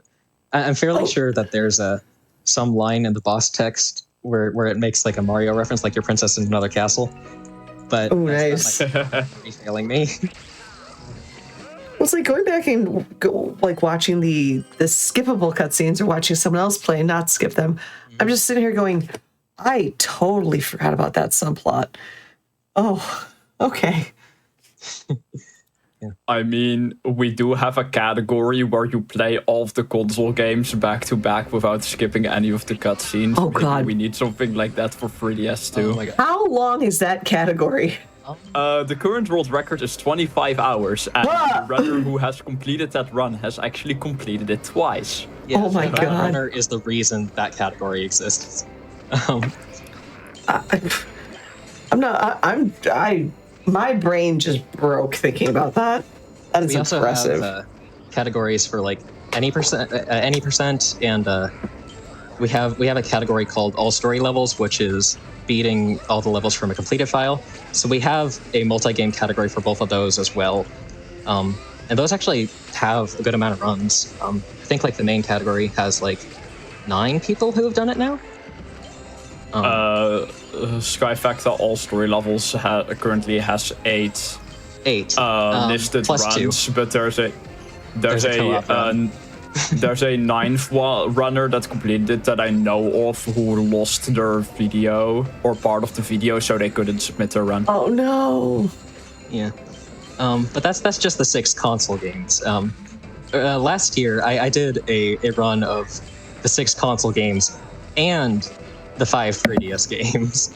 Yeah, What? you decided like last minute, Yeah. like, you know what, I'm I doing was the 3DS joking games about too. adding 3DS on the end of just completing the 6th game, and I had to follow through with the bit, you know? Yeah, but you actually did. Didn't it take like... How long did it take? Like 14, the live stream 18 was hours? the live stream, like including breaks and stuff, was 18 hours 40 minutes. So that was a good day.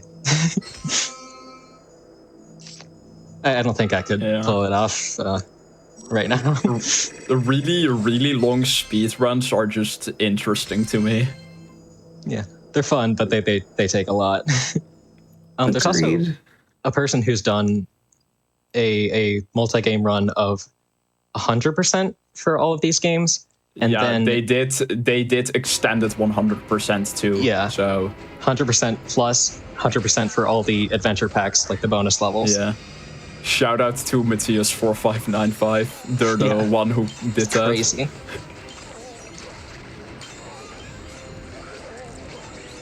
Oh, I should also mention that we have like a relay category for that too. So instead of having one person play all 6 of the games, you could have 6 people. Though the relay leaderboard currently is only the event archive. Yeah. So We've still only gotta really- add a proper...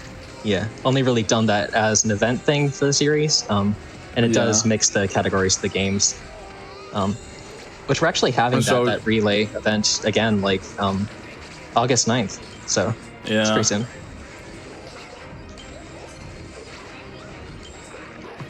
Anyways, I just have to take care of all these enemies. They do a lot of damage, so does this laser.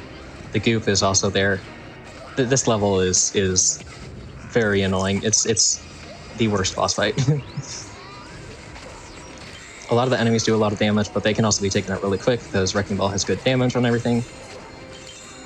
And I've just gotten the coin goal. So that's nice. I do need coins for this. If one of your Skylanders dies, it costs 60 coins to revive them. And I will be taking an intentional death in this level, so... And again, I'm still not switching off of Wrecking Ball until later because I want to use the explosion from the light core on the boss here. Here's Captain Rustbeard. He has way too much health. He does way too much damage. Just like the difficulty curve at this point in the game is like a vertical line. But his attacks are pretty slow and predictable. It's just that that did over a third of my health. So I'm going to try to stand in his mid-range attack. That was his close-range attack. I want to get him to use the mid-range attack because that has the longest animation of any of his attacks. That's his mid-range attack right there, where he just kind of spits a bunch of rust at you. And that's the ideal attack you want him to use every single time. And then after every time he does a normal attack, he does that whole explosion, which kills us, but we're just going to revive and keep going at it. No penalties You weren't here. lying, this guy does have a lot of health. Yeah, it's a bit absurd.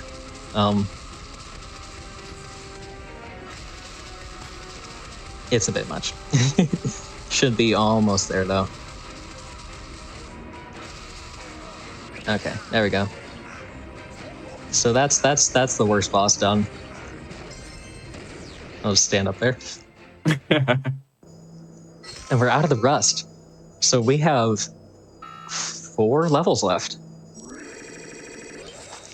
Which, that'll actually go by pretty quickly. The next level is one of the longest levels in the game, but after that, it's pretty smooth sailing.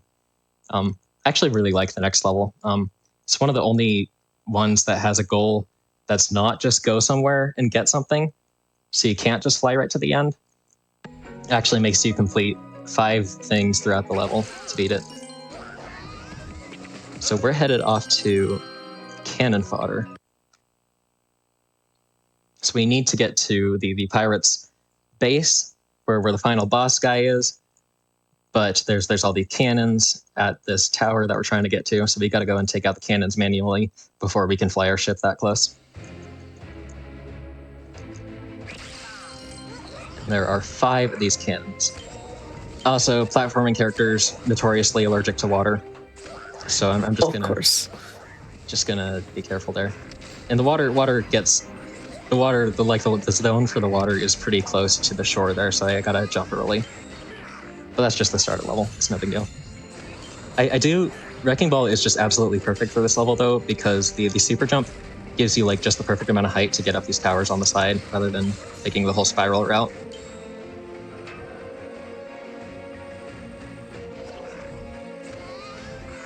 And got some weird camera angles because of how I destroyed things. That's fine. Just Keygate here. Just gonna go to the side of it. Nice. So we've gotten 1 cannon. The second cannon's right up over here. Do that.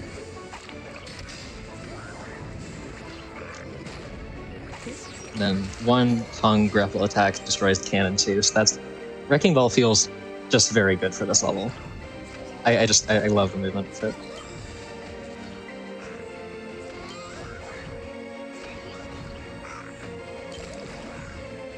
The console games are not really so much platformers.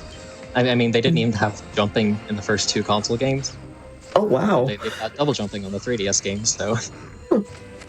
I wonder why they had that, like, distinction and just the radical difference between console and 3DS. So initially, with the first game, they tried porting it to 3DS, which they designed it for Wii. But they tried porting it to 3DS, and they dumbed it down really a lot, and they got it to run at like 1 frame per second, and they just realized like that's not happening. So they made a completely different game. And the first Skylanders game on 3DS actually plays a lot more like a Spyro game than a lot of the Skylanders games do. It's a whole collectathon thing. You got to collect a certain amount of objectives to get crystals in each level, so you can unlock more levels. I don't know. It's a very different run from the rest of the series. So a lot of the series is just go to the end of the level. Don't actually have to care about collecting things, but the first game for 3DS you do. Okay, but we're coming up. Spyro's Adventure is the only version of Spyro's Adventure that I didn't finish. I haven't gotten around to it yet. But here's the last cannon.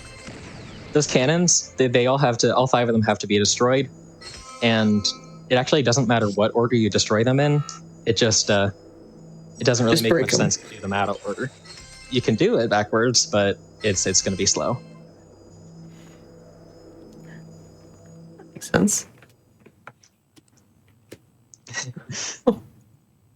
Next level is, I think, by far my favorite one to show off to people. Don't blink, you might miss it, but we got some loading screens to get through first, so. Sweet. I think this is... Oh, didn't click on the right one. It's one of the shortest levels in the whole series, I think, at this point. Nothing will ever get as short as Super Awesome Chaos Showdown in Skylanders Imaginators, which... Okay, that doesn't count, though. That's not a whole level. In the unrestricted category, it takes 1 second to complete that. Yeah, one shot in boss. It's great. Anyways, so this level has got this whole tower in the center, and the place where they decided to put the final room of the level is inside the tower. Huh. which this used to be a very, very long level to get through. And it was actually a pretty cool level because there's a whole puzzle section that you can do wrecking ball stuff to skip around in. But no, we just go under some geometry and go into the center, and that's that. Nice. So we have one level and the final boss left. All right.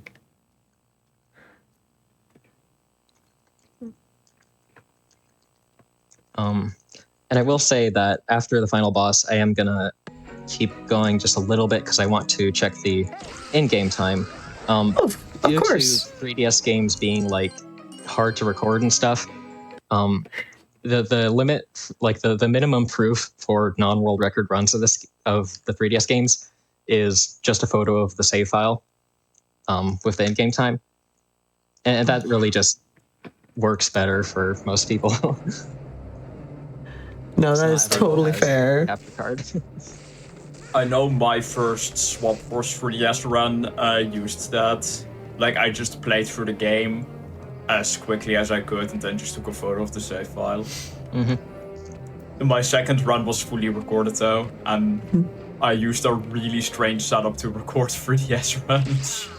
Yeah, like I when I did my first runs in like 2016, oh my gosh, that's what I did too. I just submitted a photo of my 3DS screen, and that was a long time ago when there were hardly any Skylanders runs at all. I think there were like 3 other categories throughout the series that had runs when I did my first run of a 3DS game. So I've been here a while. Oh, nothing wrong with that. I like it here. I love running these games, and I love the community. I've made a lot of good friends there. So, but here's the final boss, Captain Frightbeard up there, and we have to take out a lot of these enemies before he'll come down and fight us. Coward.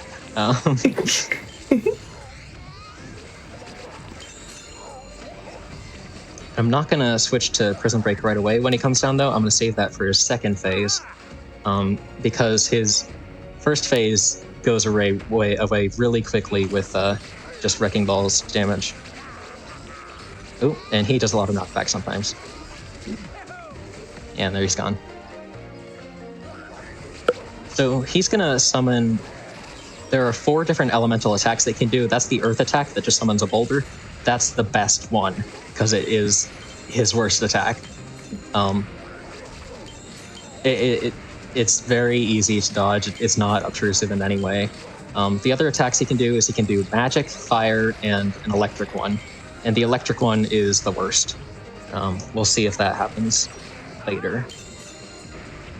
Okay, but he's coming down again, so I'm going to do a little damage with Wrecking Ball, and then swap and just do this for a while he's stuck in that animation. And he's gone. Love that. Usually that phase takes a little longer, but Prison Break makes short work of that. So that's the magic attack. It has like a gravitation pull, pulls you towards it, does damage if you get too close. It's not that big a deal. Yeah, really, as long as we don't get the electric one, there's not a problem at all. I am a little low on health with Wrecking Ball. Not that low yet. Thankfully, I can just get an orange from that barrel, I guess. There's plenty of food around if you know where to look. I say as the banana hovers on screen. The banana said, "I got you, boo. I got you." Oh, banana's gone. Now we just have orange. Emergency That's the electric one. The electric drop. one sucks because it locks off a whole quarter of the arena. And if there's enemies that spawn in that section, I can't really go and attack them if I don't want to lose a lot of health. So, like, thankfully, the enemies kind of spawn in whatever quadrant you're in. So they're being a little cooperative. Yeah, still kind of sucks though. Just kind of have to take the damage from that.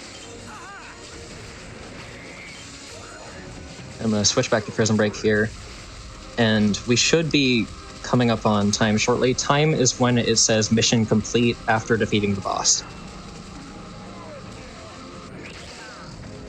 And that's time. GG's. I am very happy with that run. Not any so huge good. mistakes with it. aside from the one menuing thing. But I am gonna stick around for just a minute to check in game time. Oh yeah, go for it. Actually, while we're into the in-game time, you two give shout outs. Where can people find you? What are you currently playing? Yeah, go for it. So I'm on Twitch at the Twitch that's linked there, Corcorio. I'm very infrequently on there. I think the main thing that I want to plug is that the Skylanders community as a whole is doing a relay race of the 6 games on Saturday, August 9th. And you can find that'll be at the Twitch channel that's literally just Skylanders Speedruns. So I'm really looking forward to that. Cool. It's my favorite kind of event. We've only done it 3 times so far, but I'm making it happen again. And let's see, in-game time, 40:09. That's pretty good. Very nice, very nice. Within a minute of world record, so I'm happy. Oh yeah, definitely. And for and your wonderful commentator, who kudos for staying here the wee hours of the morning for you. Where can they find you? I very rarely stream on my own Twitch channel, just GenJ56. I'm currently working with some other community members on making proper guides and routes for every 100% category in the series, actually. So, and I'd like to thank Morning Bouquet, also known as Crystal, for helping me out with that. I'd like to thank Galtali for also helping me out with that. So, yeah. Somebody's got to wrap the hundreds. That's a lot to take. Well, good luck to that, and GG's again for that super cool run. I believe first time on the GDQ platform. Yeah, first time any Skylanders has been at any GDQ. So I'm really happy that I got to show that off and get Skylanders at this event. Thanks for having me. Oh, of course, and GG's again. Friends, keep those GGs going for that awesome run and that massive nostalgia bomb. I saw y'all talking about your Skylanders earlier, and yes, 100%. But thank you so much for being on here. We have one more run to get to, but I got to task you with something in between the 2 runs, because if you don't know, our Hotfix Summer Merch Collection currently live right now, and it's filled with bangers. So if you're Hello again, friends. I'm so happy my voice has almost made it, because we have one more run. Before we get to that, do you remember I was telling you about that really cute Hotfix merch collection? Look at these stickers. Look at them. Love them. Look at Coop. It's the cutest Gooby. I might be a little obsessed with these. Don't mind me. But yeah, theyeti.com/GDQ. You should check these out, and they're super cute, and I love them. Anyway, before I talk about stickers for longer than I should, we are going to our final run, which is going to be Mega Man X4 8 Maverick 80% Rookie Hunter with OG Happy Dude. So Happy Dude, hello, friend. Hello, how are you? Good, how are you? I'm doing okay.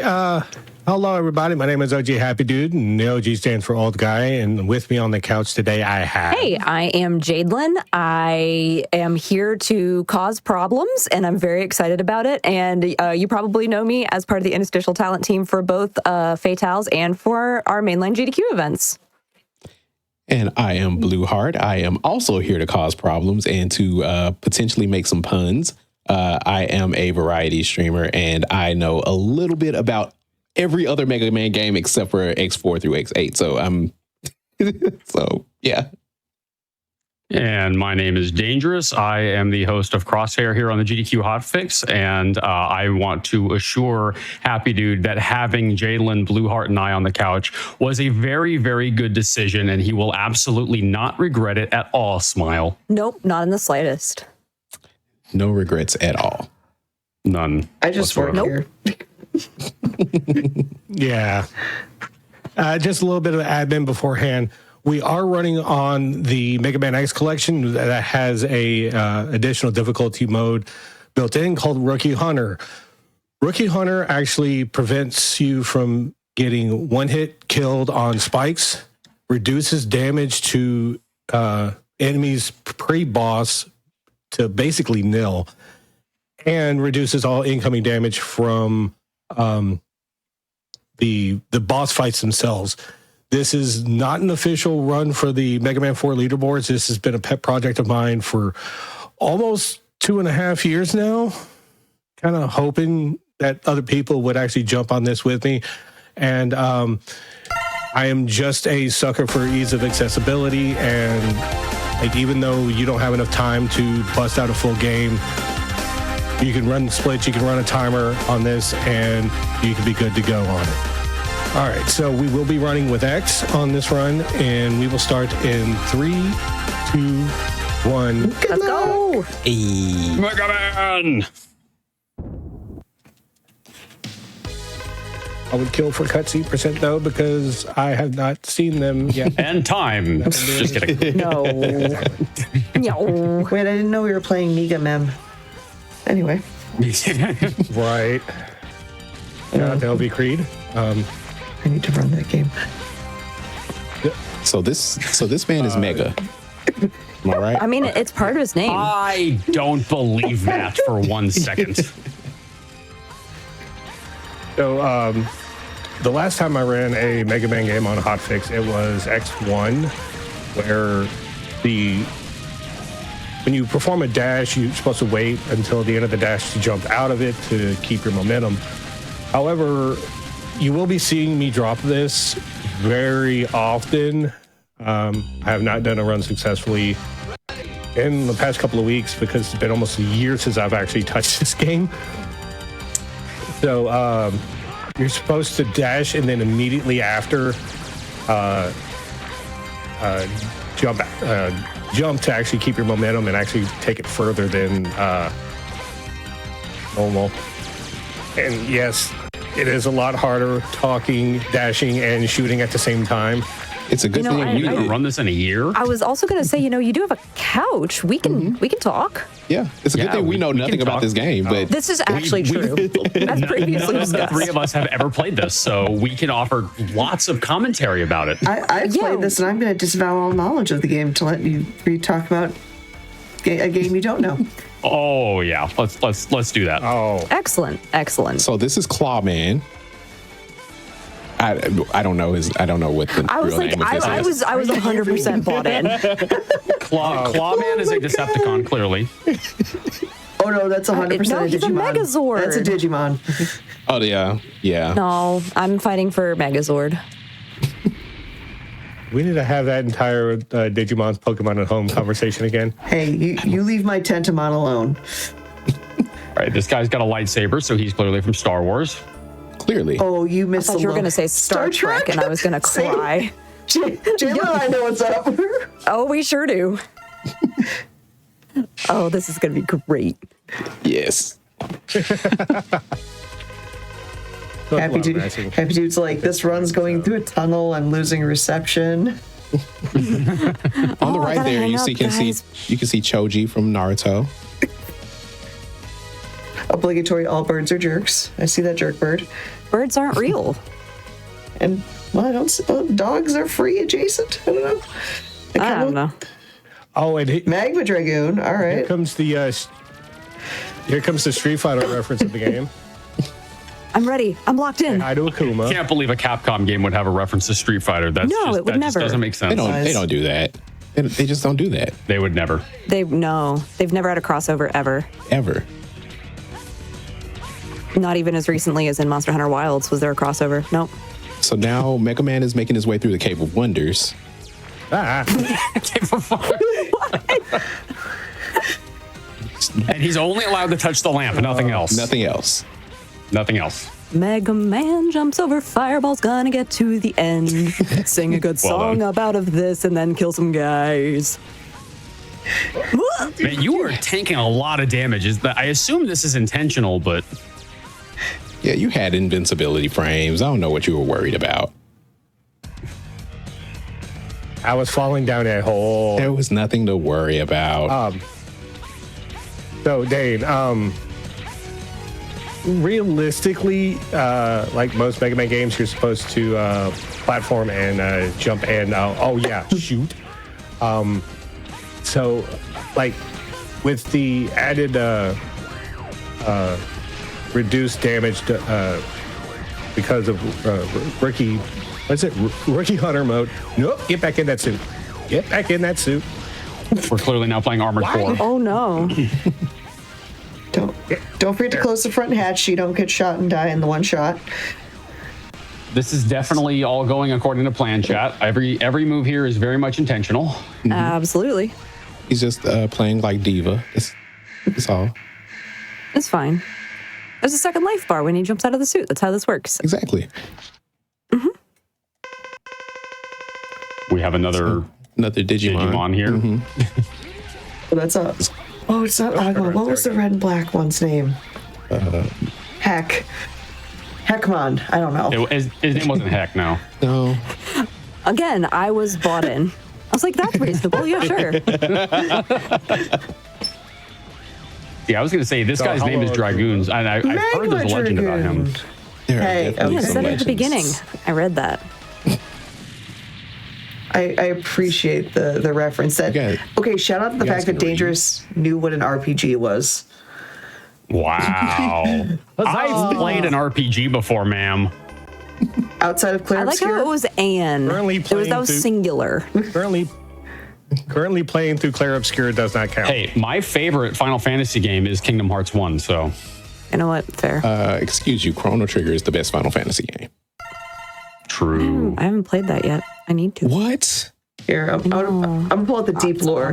Y'all need to play the PlayStation RPG called Thousand Arms. Like RPG dating sim, and you level up the dates, your girlfriends, and you get stronger weapons. I had to explain that to my parents when I was a kid. They were confused. Let me like how I'm confused. Every part of that story got better. Right? It really did. Frost Walrus. This is gonna be great. Everybody has to have a snow level. This is your obligatory snow level. Mm-hmm. We are now on off. The obligatory level is always a water level. In this case, it's just frozen water. Yeah, instead. it's just frozen water. It's just frozen water. Yeah, water is wet. And ice is the clear indicator of that because we're not going to do the water is wet debate. No, don't do that to us. When ice is melting. This is almost as bad as the Hydro City versus Hydrocity Look, debate. do I need to talk about the deadly facts of dihydrogen monoxide here? Because I will. It is the #1 ingredient used in pesticides. Mm-hmm. It's true. Everyone who's consumed it dies. It's the #1 cause of drowning. It's true. What did I you invited us, man. You asked for fault. this. Oh my God. Thousand Arms is $329. Oh my God. Wait, what?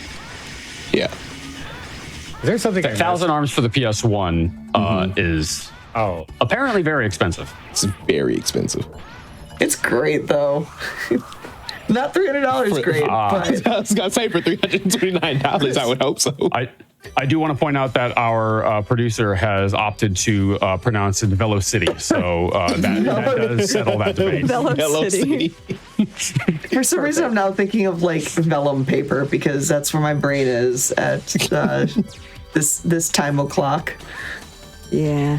Hey, it's a really good thing you got this whole fire power up so that you could beat all the snows related things. Extremely convenient. So as we make our way through Hoth here. Nice. See, everybody that's played a Pokemon game knows that ice is weak to fire. It's true. It's true. Not science, but Pokemon. Come on, get through there. Thank you. Happy's like, frames are putting in work on this, by the way. Really, no kidding. Happy's like, I've never wanted to finish a run so fast. We're here to make things go faster. No, that was me during my SGDQ run. I was like, can I get rid of this counting faster? Okay. And I invite Derek back for some reason. Go ahead. For someone that was so excited, you're like, oh, I need to get rid of this. I gotta get this done fast. Sir. So here's what I'm hoping is so if okay, that's a Pokemon.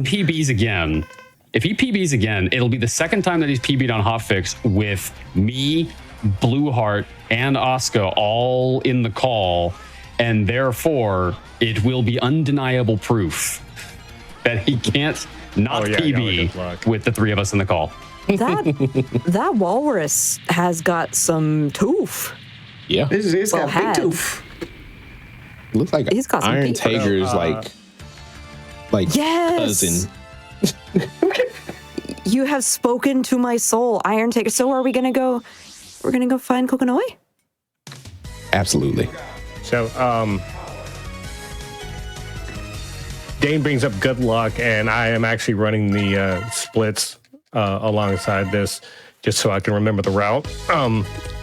But in the moment that he brings up good luck, and all of a sudden I make up 8.5 seconds on that stage. So called it. Okay, that enemy is the cross between a Exodia and a Boomerang. You have a motorcycle. So if I die, that's automatically if I keep dying in the same spot that I have during practice, that's a guaranteed 30-second time loss. And it's at the last jump of the level. Oh, fun! This half of the level. Just make it. Just make the jump. I don't jump easy. Simply do it. It's a lot easier said than done. So I get turbo happy on this. Like that doesn't sound very OG. Sounds very turbo. Oh, why did you have to do that to yourself? Yep. Like I said, just make the jump. You just have to push the buttons in the correct order at the right time. It's that's really all you have to do. So because that's a little early in the stage, I'll probably lose about 10 seconds ish. That's fine. So I'm just gonna keep my finger off the turbo button. So if you happen to have any announcements. Oh boy, do I have an announcement. Yeah, thank you for that. Black in a Flash is a community that uplifts and connects Black speedrunners of all levels, hosting special events throughout the year to raise money for charity and celebrate Black voices in the speedrunning scene. Learn more or apply just to get involved at gdq.gg/BAF and follow at Black in a Flash at bsky.social on Blue Sky for the latest updates. They are all super cool people, and you should give them some love. Oh no. Dang. I forgot about that hole. Mega Man go down the hole. The foreshadowing was in here. In before he just accidentally discovers a credit warp and makes up the time? Question mark. It could be. It could happen. Right. This is all Sigma's fault. I have tucked my index finger off the trigger. Don't you turbo. Don't you do it. I have that. I'll find you. Do it. And remove the button from your controller. Well, you know where I'm going to be That's in true. January, so that's a good sign. True. You know what? Fair. Worst comes worst, if you forget the hole again, I am going to go full initial D on you and just start badly singing Deja Vu. Deja vu. Oh, if I go down the same hole again, yeah, you're more than welcome to sing. God, I hope you fall down the same hole again. Okay. The fact that it's three of the same people in the call with him. You have to sing it, but you have to change the lyrics. I have been in this call before. Hey. I am sad. Oh, just wait. There's another half of this jet backstage. Don't most jumps then mid-air boosters at a different level or game?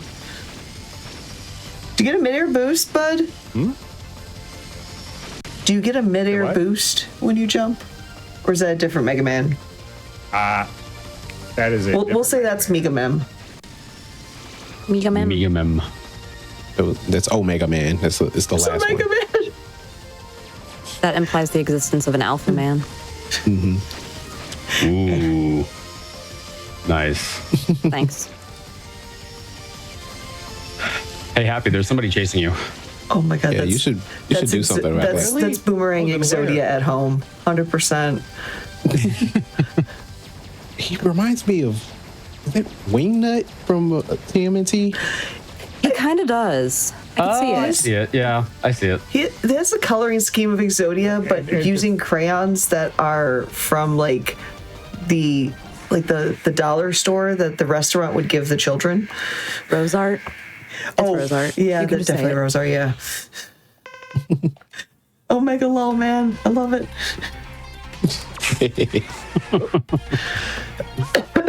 Hey, the water's not frozen anymore, but he is. Tee. Hey. Take that, Wingnut. Ice is strong against flying. Everything has been revolving around turtles even after my SGDQ run. So, okay. Between the schedule announcement in May and my run a week or so ago, about a week and a half ago, it seems like everything was, pointing me in the direction of turtles. My YouTube recommended was turtle documentaries about the movie. Boot up Street Fighter 6. Completely forget that they actually had a collaboration where Luke was singing the theme song. And I'm just sitting there like, can't wait for this Turtles to be over. Why? Turtles are great. Turtle Also, Chad, you should have been clapping. He beat Wingnut. You should. Yeah. You now have Ground Hunter. Would you like to save your mission? So, shout outs to Ruby Hart, who made me cry in the hotel lobby about giving me that Mikey Perler. Oh. Aww. Ruby's pretty goated. Ruby's good. And then shout out to Yorkie. If you see behind me, a European copy of Battle Combat Vehicles, which they had 10 copies to give away throughout the course of the week. Nice. And then they gave out another 5 or 6 to just random people. It's like, I really want people to play this game. And I'm like, I don't have a European PS2. He's like, oh, what model do you have? Super Slim? He's like, oh, you could totally mod that. And I was like, Just combine that with a bunch of other stuff people are wanting me to run. That guy was a jerk. So happy you should run the Quiet Man. There. Oh my god. You say that. Immediately after... No, stop. Okay. Immediately after when I returned, What gifts? Okay. I do have the Quiet Man on Steam downloaded and I'm sorry to hear that. Wow. I know, that's a waste of hard drive space. I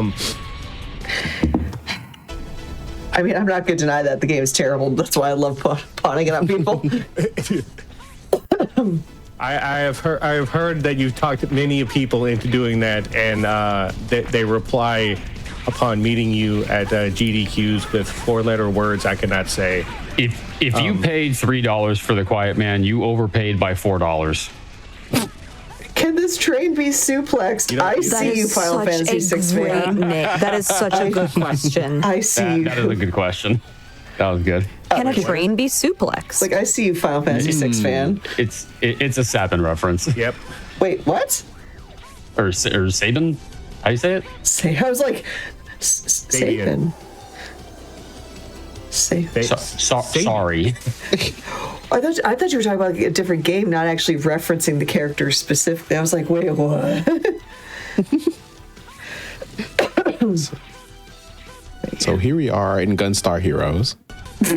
Okay, that's actually better than I was going to say Metro, but that's actually a better reference. Yeah, that was really good. I was Well done. Techno Sunset Riders, but I was thinking in the earlier state or section of the stage, I was thinking Sunset Riders.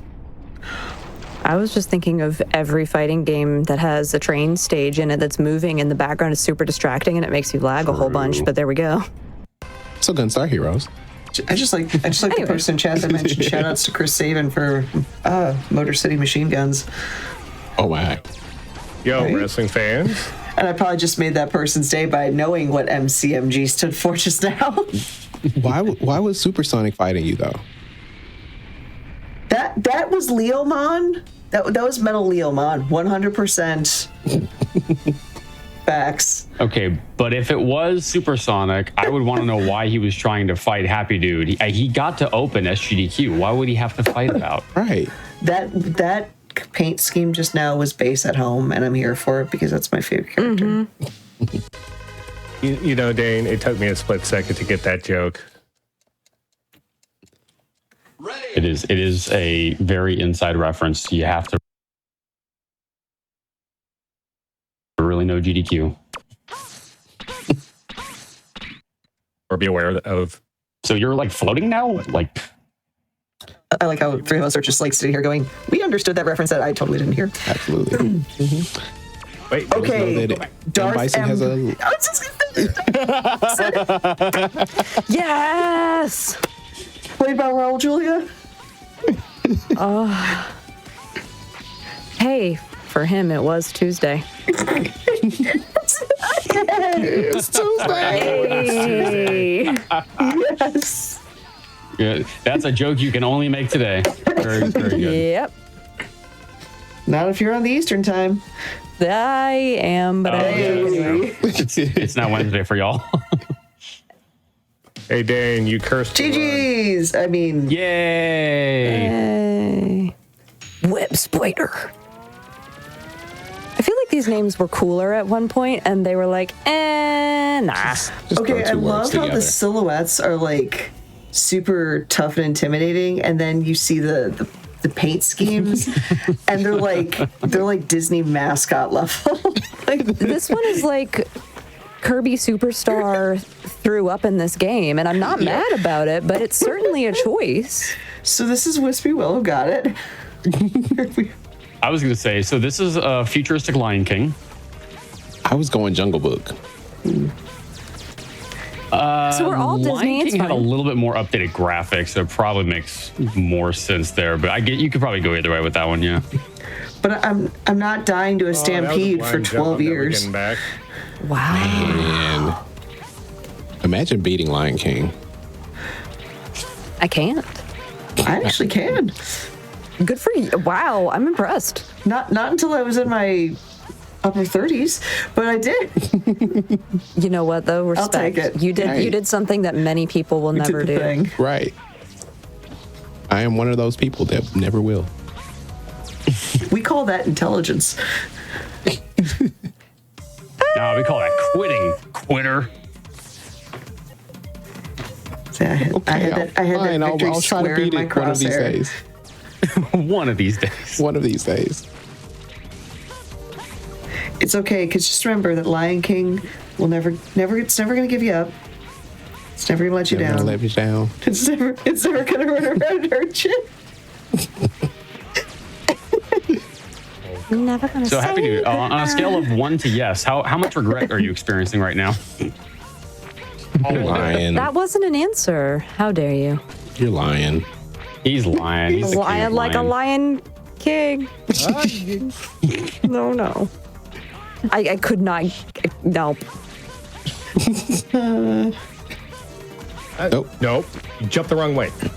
GG. Please. See, your problem was you weren't doing the correct inputs in the correct order. So Oh, seriously, it was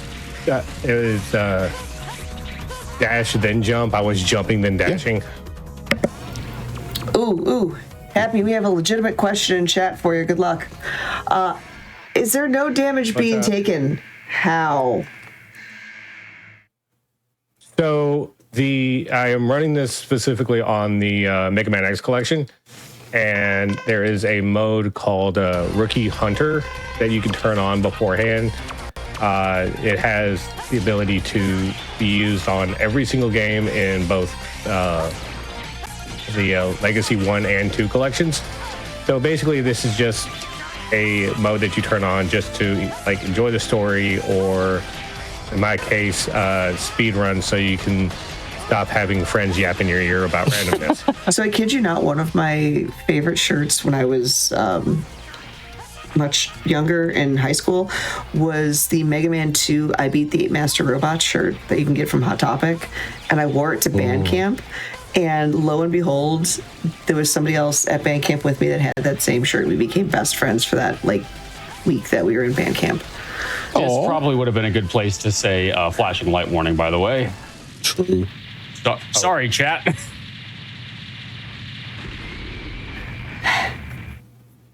But yeah, Rookie Hunter is, because it's an invincibility mode, it is very much makes the run into a movement-based run rather than a combat-based run, because some runs are just more fun when they are movement-based. You mean Devil May Cry 3, Heaven or Hell? Yeah. Yes. Well, I wasn't gonna poke the barrel on that one. Oh no, I just shoot it in the face and cause D Cosmic to question reality. My favorite with that run was Cosmic saying, so here's the part where we would normally use a holy water and you hate to see it. Awesome. For every single fight. I'm not sure if Split Mushroom's helmet is OSHA compliant. I don't think Split Mushroom is OSHA compliant. You're saying this in a call with someone who is a health and safety manager. Hi. This is true.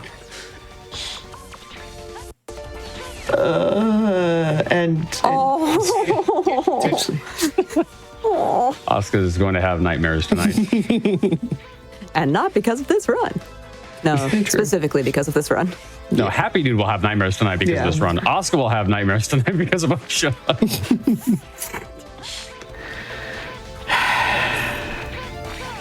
Anyway. I mean, I like how we're talking about things that are, compliant with rules. And it's like, yeah, we're just going to ignore the fact that there are giant man-eating vines on the side of this. And also rockets and electricity everywhere. And we're climbing through it and made of metal. Clearly, nothing has ever gone wrong here. I don't see any hazards there. Oh, totally. As a callback to the SGDQ run, I'm laughing on the inside about y'all trying to find any logic in this, not knowing a damn thing about this game. Logic? Where? Logic? I don't If you're really looking know for where. logic, there's none to be had. The guy is called Mega Man. I mean, that's just ridiculous. So Yeah, I'm that's gonna be the that ridiculous guy. part. His name. Yes. I'm gonna pull a deep lore character out here, talking about our wonderful mushroom friend that we are dealing with. That reminds me of the character from the MOBA, like the very short-lived MOBA Battleborn. And for those one peoples that actually know what I'm talking about, I see you. Okay, so like that's I've actually heard of Battleborn, believe it or not. I think it's like And one of the ones I I I don't haven't know anything played. about it, but I've heard of it. I played that mushroom character. It was Miko the mushroom healer. Oh, he sounds great. Shout out to Timo. Main Okay, for the league no. Why would you? As Why a, would you? As a All right. Skarner main. Runs over. Anyway, so Pack it's it been up. nice knowing you all. Yeah. As You a can call person, time there. it's like as a Skarner main, as a person who Knows played better than- League. Yeah. Friends don't let friends play League. You see, I played a lot of League, and then I went to grad school, and you can't do those things at the same time, so I uninstalled. If you played a lot of League, that means you didn't have friends. Hey. Yeah, that's actually very accurate. One of my I'm sorry for that. One of my co-hosts was an official mascot for League of Legends during one of the April Fool's Day costume designs. true. So that is why the North American League of Legends account follows me. So one claim to fame, and that's not even for me. Yeah, Skarner mains rise up. Everybody that is myself, Captain Flowers, and 2 other people. Oh, I good like all the times. things around League except for League. Honestly, valid. I mean, Arcane is a masterpiece, so. I'm so excited I- for 2XKO. Yeah, I will yeah. be meeting with, maybe meeting, I don't know. But last year at EVO, I had dinner with the entire 2XKO audio team and the lead composer for Riot. It was very cool. Oh, nice. Imagine being famous like Jalen. Right? Right? Dude, it was actually super cool because I'm like, it's that weird cross section of we were all musicians, but we're also all gamers. And I was like, this is the nerdiest I will ever get to be in my life, and it is spectacular. Jalen, somebody said you uninstalled grad school. You know what? I didn't. That would be really funny. I uninstalled grad school. That is so funny. No, I didn't do that. I graduated the grad school. So, out of the entire run so far, that's the only gold split I got. Oh my god, I just caught this Pokemon during Community Day in Pokemon Go. Is this a shiny? Actually, yeah, it was. It was Quaxley, and then Quackaball was its final evolution. All right, these look like bullets to me. This qualifies for Crosshair. Excellent. It also looks like you are in a game with bullets for the past half hour, and now you are just acknowledging the pew pew pew that is Mega Man. So I have what we call a very selective attention span. No wonder you can put up with me. What are you again? I can't put up with you. You want to get married? Debating. It depends. It depends. I need to win a race first. Yeah, Cosmic, like right after that happened, Cosmic was like, so you win a race and get proposed to? Lucky. It's like, I call that a one victory situation. Wait. Wow. Wow. Now the question is, which one was the victory? I'm not saying words. It's probably the best course of action, honestly. Yeah. Let's see if I can do this without dropping anything. Nope. I was going to say this could also qualify for Crosshair because I think Mega Man is stuck in a crosshair. Right? And that would just be very literal. I mean, Hey, there we go. I have said I do want to do a Mega Man Day on Get out of Crosshair the at some point, so soon, TM? Soon. Let's see if I can get up and over. There we go. Oh, Those were sound effects. damage. Hey, I make random noises. Go back and listen to my GDQ Wait, that wasn't in the run. game? No, that was Oh, me. Nice. Sorry. ready. Comment in chat. It would have been extra funny if Capcom made Rookie Hunter the extra hard mode. It hunts rookies, see? That's funny. That's good. That's good. Someone's Well done. Well done. twiddling their mustache in the distance. Oh, here we go with the 90s children's commercials. Another Yeah. comment. You could say he is almost stuck in a crossfire. Oh, I was man. so disappointed that game didn't actually like heat Right. or get warm as a kid. Right. So for about the first, what is it, 3 or 4 weeks, our Crosshair was, announced and everything. I popped into Dave's chat and says, "Congratulations on Crossfire." He goes, Dang. The very first person after I got my show approved and announced, the very first person said, "Hey, I've got to run for Crossfire." And I wanted so badly to be like, well, if they ever pick up a show called Crossfire, I'll be sure to let the showrunner know. But, and I didn't say that, but I wanted to. But it was in your head. "It's where you play digital versions of 90s kid board games." Also, what That is this commercial was Mega Man unhinged. techno rave that's going on right now? Right? I was about to ask the same thing. This really is Quackaball from Pokemon. It really is. All right, Nintendo, well, now we you gotta have play some Deja Vu explaining to just do. for that. Deja vu. Da, da, da, da, da, da, da, da, da. Okay, I'm done. Chat, clap. You just beat Quackaball. More Ooh, songs. Or Clap. the true GDQ fashion. Please clap. Please clap. Please clap. Please clap. This is the kind of couch you'll get from me on I every just single saw Hotfix Aiming event. Laser and my brain immediately thought Among Us Laser. I need Oh, Slayer. so green. It's very suspicious. Oh my gosh. Oh, is this the imposter? Stormo! This is Look the at you. last. This Oh, the last. wow, that's one. Pazuzu. That is Pazuzu, and you, not what I you expected. can't I take was thinking that. that's Dynablade. Honestly, It's yeah. very small can see it. Dynablade. They're pretty much one and the same. Ooh, when is GDQ going to do a board game speedruns segment? I want to see like Speed Monopoly and watch friendships die. Okay, hold on. I can chime in here. I almost spit out my water. The little houses and hotels that you put on the property tiles, those are bullets. It goes on Crosshair. We've gone from suplexing a train to suplexing building structures.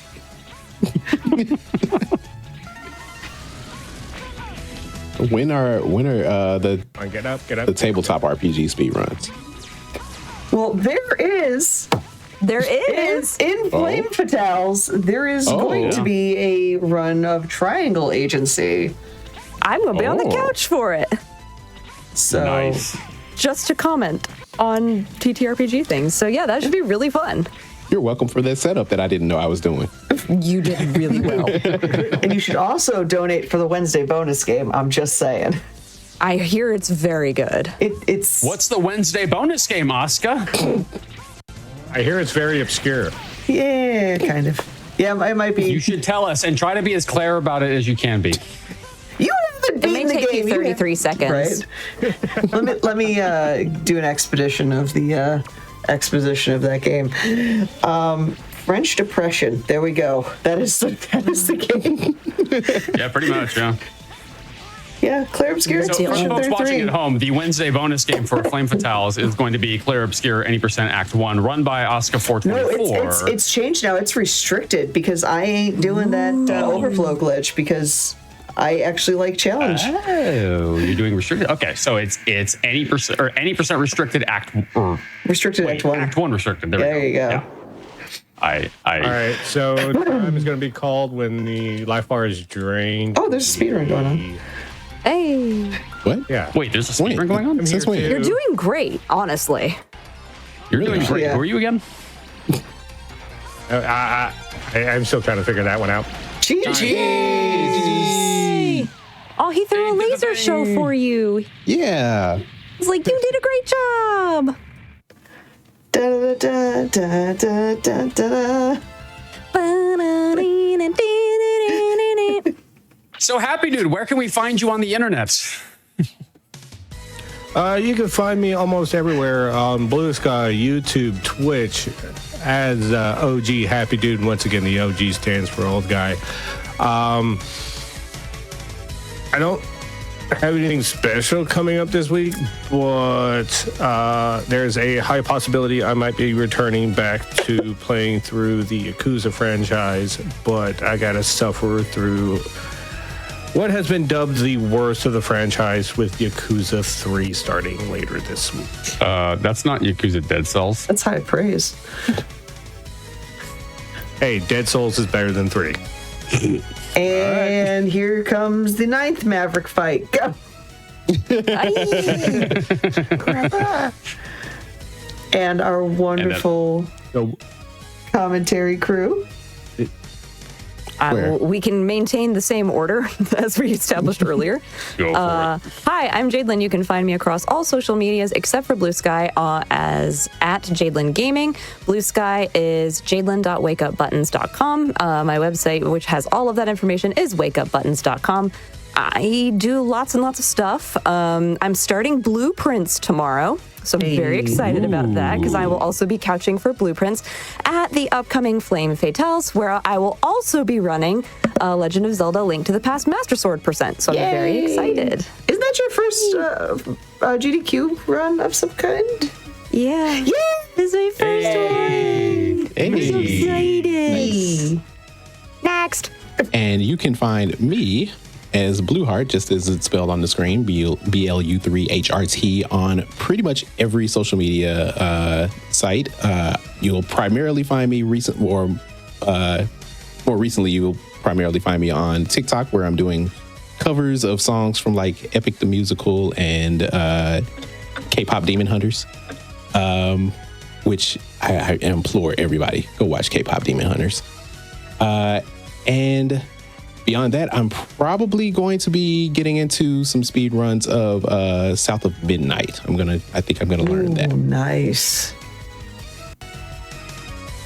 And you can find me at twitch.tv/dangerous. I stream fairly often. Took a little break from speedrunning, but I'm starting to restart the speedrunning trajectory of my streaming career. You can also find me Wednesdays at 7 p.m. Eastern here on the GDQ Hotfix, hosting Crosshair, the show that features runs with bullets.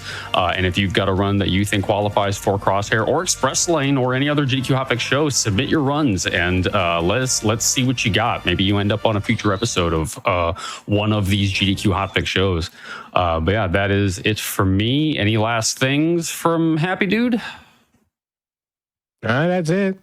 Thank you for having me on. Of course, and everybody, Gigi's the wonderful crew and Happy Dude for that wonderful Mega Man X4 run.